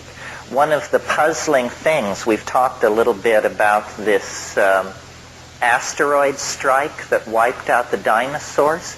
Well, the people who don't believe that it happened, their best argument is that the fossil record seems to show that there was a dying off of species right before the asteroid struck. over quite a long period of time, like over 1 million years or so, there was a dying going on, and then this asteroid struck. And I thought, wouldn't it be weird if what the solution to the 20th century's problems are is to establish a reservation 65 million years in the past, 25,000 years across, and everybody goes and lives there, and the whole thing is situated right in front of the asteroid impact, so that no record of it survives, so that we are not confused by its existence. In other words, your grandchildren may live in a world that existed before you were born. Do you see how that could be? We could escape into time. We could escape into the quantum mechanical realms by becoming the eensy-beensy option. Maybe we're going to invent an engine, the equivalent of the spin dizzy in James Blish's novel Cities in Flight. If it could invent a spin dizzy engine, we could build a starship and just leave the Earth. There are many, many possibilities. The pressure has not yet come on. I mean, we're led by jackasses. We don't bother with our political processes, but let the pressure come on, and I think people will make greater demands of their political institutions. And the pressure is going to come on.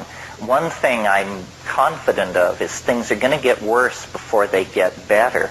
I find myself in the position of sort of cheering it on, because it is going to be a forward escape. There's no going backward. Things must get worse before they get better. I remember when 3 Mile Island happened. I mean, I was, melt down. If this thing can vent a toxic cloud that makes Washington, D.C. uninhabitable, we'll get action. You want to see environmental consciousness move to the top of the agenda? Wipe out Washington, D.C. with a broken nuclear power plant, and by God, you'll see action. Well, yes, we mustn't get into these vindictive scenarios. But, it's generally credited, if you read the people involved, that really what turned things around in the Soviet Union was Chernobyl.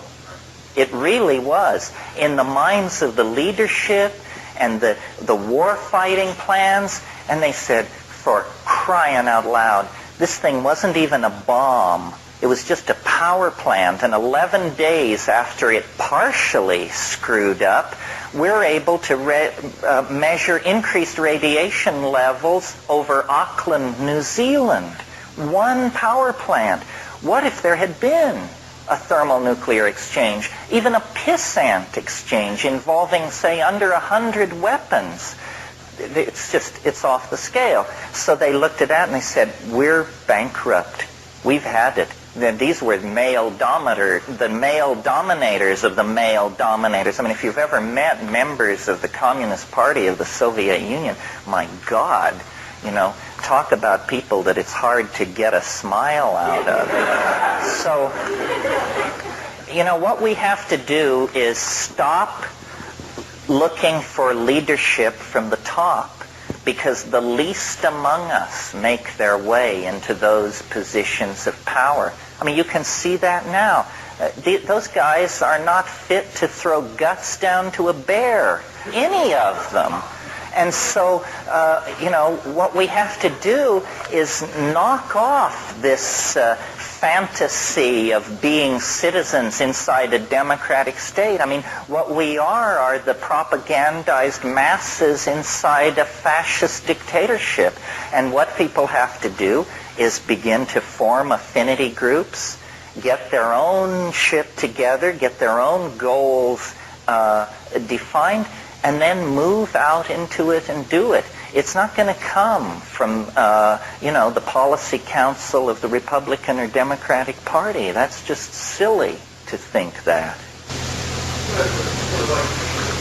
A lot of our projections or solutions seem to come from what we think now, what our situation is now. Study it, when you think, it's almost like you have to take yourself out of the situation and see some of more of the dynamics. It's like, if you had like just take a typical situation, you have a set of enemies in home, stacking up on weapons so that you could take the person out, just escalate the violence. And some of you know, they can do shit to the person. Those who are friends of ours, it's really not time, don't have to shoot.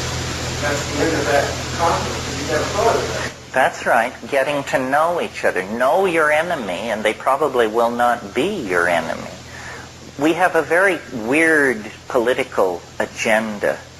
I mean, for instance, I don't want to get into an air-clawing rave about this, but I feel as a person who was raised Catholic that I have a certain license to criticize my own subgroup. I think that, the Third Reich was a Sunday school picnic in terms compared to the population policies of the Roman Catholic Church. They will shove millions of people per year into poverty, disease, and death in the pursuit of a theological doctrine that nobody understands the sense of. In a civilized political environment, those people would be placed under immediate arrest, just like we did the leadership of the Nazis. I do not understand how you can call yourself pro-life when the policies that you espouse mean planetary death. That's the program of the pro-life position. More starvation, more agony, more wars, more destroyed land, more toxic output in the name of being pro-life? What have words come to mean? I mean, it's really bizarre. And we, even us in this room, the thing that was so great about the 60s and that is so frustrating about the 90s is people do not get pissed off. I mean, I can tell you this and you can nod in agreement, but, at some point the thing becomes so odious, so clearly intellectually bankrupt, so clearly toxic to any kind of human values that any of us can relate to, that you just have to put yourself on the line. And I don't know when that moment will come. It's not for me to say. I guess a switch will be turned in the unconscious. But there's enough evidence of outrage and muddle-headedness and outright evil around that sooner or later we're going to have to confront it. Otherwise, this is a sinking submarine. And there is no way out unless people who really understand the gravity of the situation and the stakes make their voices heard. If we leave it up to the institutions that have been put in place over the last 500 years, these are anti-human institutions. These institutions hate the human race, hate ordinary people. And until we wake up to this, we're going to be their victims. We're the marks. Well, how do you like being a mark? You can just take so much of that, and then you just finally have to stand up and say enough, And, JP. Demographically, Japan comes close to what you talk about. They talk about a quiet revolution among Japanese women. But universally, the whole society views it as a disaster that the demographic rate of increase is so low. And no one comes out and actually says this might be a good thing. It's due to the catastrophe the Japanese women are having so few children. It's interesting. I'll bet, though, that there are sectors in Japanese society that carry a small smile around on their face because they know then that while the rest of the world sinks into food riots, epidemics, and propaganda, that they will probably be able to ride it through. The genius of the Japanese is that they have been living in an environment requiring careful resource management for centuries. They're masters of two things: resource management and long-term planning. We don't understand either. Our attitude is chop it down, move on. See what tomorrow brings. Well, there's a yawning grave waiting for people with those attitudes, yeah. In your book, you offered some potential solutions for the growth problem. There's another problem that's captivated public attention, and that's education. And implicitly, you seem to be an example of the opposite of what this culture cultivates with its education. I mean, here, oratory is alive and well, and awareness of history is alive and well. And I'm wondering, how did you choose to educate your own children, and how have your experiences, what do they point you towards as far as the kinds of educational reform that this society needs? Well, you're right. Education is the key. And, it's just my opinion on this, but history is, to not know your history is to be amnesic. I mean, if you met a person who couldn't tell you where they were from 1970 to 80, you would define them as a fairly damaged person. But how many people do you meet who can tell you where Western civilization was between 900 and 1600? People don't know. So since they don't know, they can be fed any shit that is out there, and they don't know. They have no idea. So the way to gain power is to reclaim a command of history. And then you can, like for instance, I remember when the Vietnam War was breaking out, and I was in school at the University of California at Berkeley, and the professor said, we all have to read Thucydides. We all have to read about the war against Sparta, not Sparta, the war against Syracuse, which was in Sicily, and how it destroyed Greek democracy, and how it allowed the ascendancy of the dictatorship of the 30. And why did this happen? Because the Athenian citizenry could not understand the war aims, because the Athenian leadership didn't understand clearly what the war aims were. All the mistakes of the Vietnam War were repeated or occurred in this war, which was fought well before the year zero. But you tell most people to read Thucydides, and they just give you a strange look. Well, it's not because we want to be obscurantists or we want to carry on conversations like Cambridge intellectuals. It's because we want to know what to do with the future. And the first thing you do with the future is you don't make the stupid mistakes that were made in the past. Like this New Age thing amazes me. I mean, there are people who call themselves spiritual thinkers who think that the spiritual quest began with Madame Blavatsky, for crying out loud. Well, I've got news for you. People have been over this ground again and again and again. It always amazes me that people will give their loyalty to a guru who is obviously, a grab tailor and a tax skate and a jerk. And you say to them, well, have you read Plato? Or have you studied Nagarjuna? Do you know what Moses Maimonides has to say about this? And say, why do you follow this guy? He probably hasn't even read these people. Do you know that there have been some fairly bright people around over the last 6,000 or 7,000 years? And yeah, they don't have a white limousine, or they won't invite you up to their place in the Hamptons or something. But they're good. And all you have to do is go to the public library and read this stuff. And people don't want that. They want flash.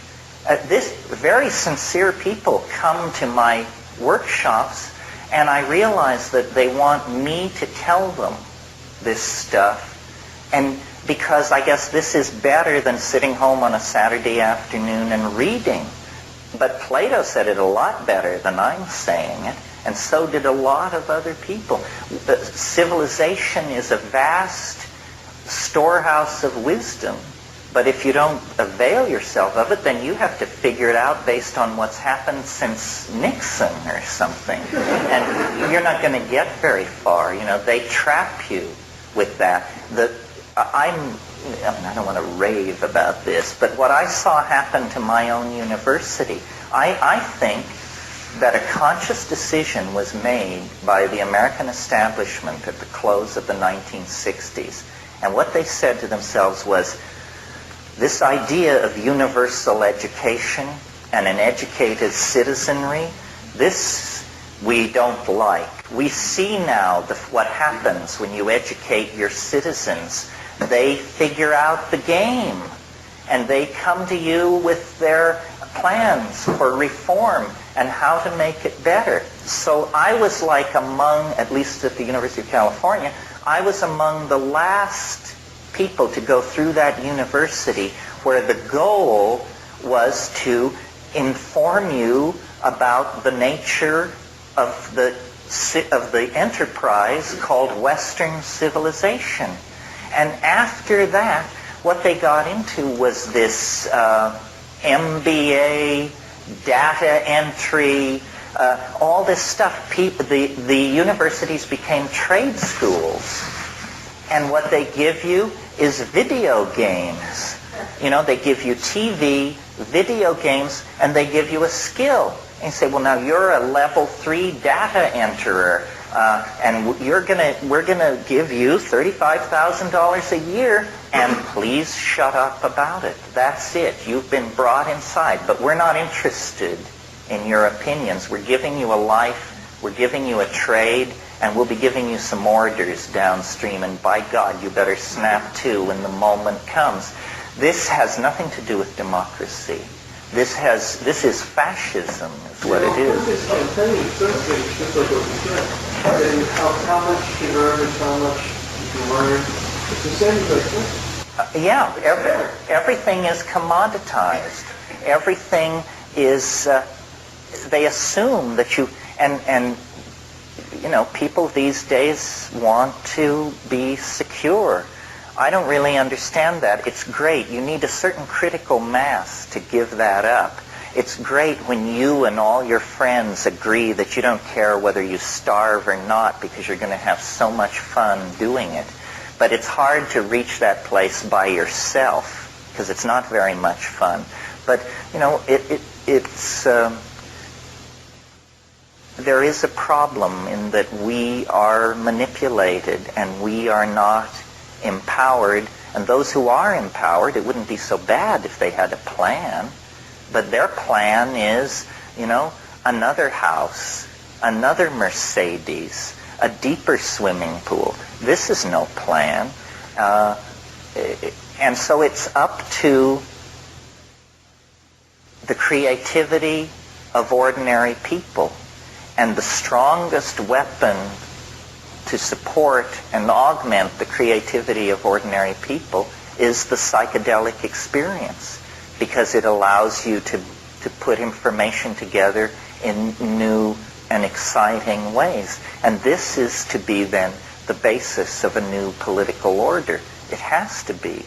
And if we don't react, then, you know, the mushroom said to me once, it said, if you don't have a plan, you become part of somebody else's plan, because there are only planners and planees, you know. So what do you want to do? You want to be part of somebody else's plan or get your own agenda together? Yeah. How would you bring psychedelic experience to the university or any education? Well, you stop lying about it, for openers. I mean, I deal with this with my children, you know.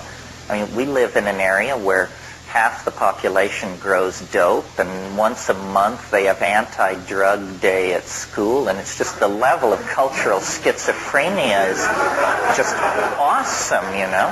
So I just tell my kids the truth. And I say, here's what it is. There are good drugs and bad drugs, but mostly it's the monkey doing the drugs. And, you know, inform yourself.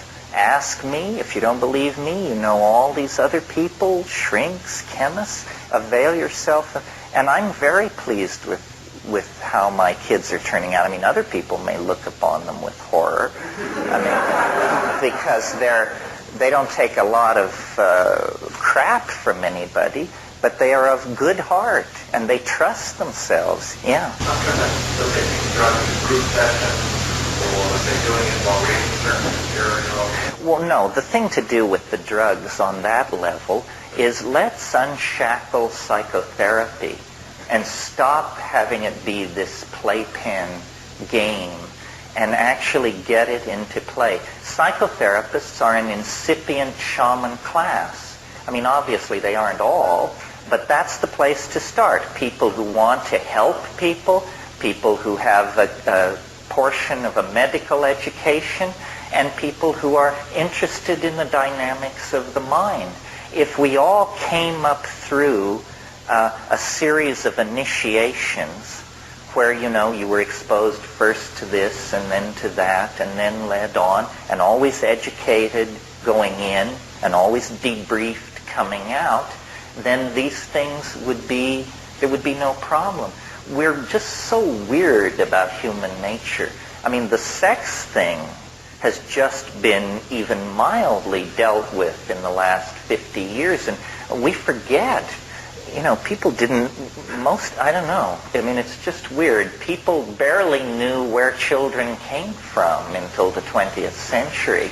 I mean, sex was very, very chancy and iffy and occasional. And you read the biographies of the people who created Western civilization, and they're mostly weirdos of some sort because they were bent by the sexual mores of the world they were living in. We have to, the problem which haunted Marxism and which destroyed it ultimately was that they had the wrong version of what a human being is. They used to talk about what was called Marxist man. Well, Marxist man is such a limited concept of what people really are that it collapsed under its own weight. On the other hand, Western man, this concept, is also a tremendously limited idea. We deny our roots in the animal body. We deny our roots in the life of the imagination. Terrified of sex, you have to do it in one position, and it has to be a guy and a woman, and it has to be within the confines of marriage and all this stuff. This is what was happening until very recently and still goes on, believe me, with enormous vehemence in a lot of places. And now drugs. I mean, drugs clearly are about human nature. And the model of human nature which this society has deified makes it a pathological act, a sin and a crime to alter your own consciousness. This doesn't make any sense. We are at war with ourselves, and we're losing.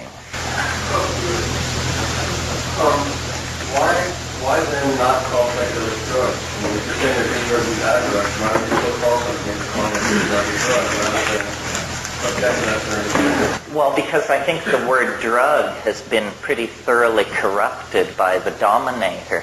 The way you corrupt a word is you define it so broadly that it means nothing. And, drug, we're talking about everything from DMT through heroin and on to penicillin and aspirin. These are all drugs. So that's why I try to say psychedelics and insist, that these are not drugs. There's something else, yeah. Well, I also see in the book sometimes you refer to intoxication, and I wonder if that's those terms sometimes confuse people as to the benevolent nature of these things. Yeah, you may be right. I've been in this business so long that the word intoxication doesn't have that connotation for me, but one can never be too careful about the words one uses because they become realities. I'm not entirely happy with that book. I mean, and of course, once you write a book, then people come to you not only with criticisms, but with suggestions, and you see how it could have been a much, much better book. But on the other hand, it was right for that moment, or it was as right as I could make it for that moment. Yeah. Did you want to? Nope. Anybody? Yeah, back here. Sometimes you only like to be serious and not coming up against society, trying to get back into it after you get out of doing experiences. taking GLE, taking SAT, pulling my hair back, wearing a suit. Stuff is not allowing me to come in and make it change. So how can I do it from without? Would you suggest that I do look my needs in someday, 20 years down the road, to be able to express what I know now? And that's a really hard time with the old generation, when people in their 20s come back in and express what they're expecting here. Well, there's real youth phobia. Youth is regarded as subversive. It's almost regarded as a standing army within society that belongs to a foreign power. The generational gap is not driven by the young, it's driven by the old who are nervous about giving up power. I mean, their attitude is, we can't trust you with the keys to the car. But the problem is, they're driving the car over the cliff at 200 miles an hour. So I don't really have an answer for this. I mean, I feel very, very fortunate in that I have very rarely and only for brief periods of time ever had to take orders from anybody. Now, in order to achieve that, I had to do a number of things that prudence dictates I not even mention here. But you have to be very suspicious. You have to keep clear. They're always trying to get you down into the hole that they're in, And, yeah. There comes that belief that you're actually in something. Everybody says, well, how do we function in society? Well, the fact that we're actually in society is a kind of, well, I'm saying it's a construct. It's not really it's not a natural reality. Right, it's a myth. It's a myth. And all the things that go on, it's really just a collection of tales, and functions and rules, which if you try to get like 10 people to define, if you have to get somebody down there in text, you wouldn't be able to get like a consistent explanation. But the idea is that the thing you're talking about getting yourself out of is not the society so much. It's the economic continuum. Why? Now I don't have to answer to my boss. Or I don't have to answer to my landlord if he's not answer to my boss. Or I don't have to it's like a chain of command. It's something like a bunch of people would drop out if you eliminated that one thing. The economic, obviously, so you're set up for somebody else's economics. Just being like you said, you just jump and go upset. The other thing is, we always talk about the future and the past, but if you will analyze it for a moment, there are many pasts. I mean, very few of us were probably in the same place last night. But we're all here now. So that means that many pasts lead into this nexus of the present. And 3 weeks from now, very few of us will be together. I mean, some who came as couples, if they're lucky, will still be together. But so there are many futures and there are many pasts. And the thing to do is to realize that you're not being borne along on the current of some kind of inevitable thing where you're embedded in it like a raisin in bread. You're able to steer. You're able to steer away from things that are bringing you down, and you're able to make alliances and relationships with things which support you. It's all about personal empowerment.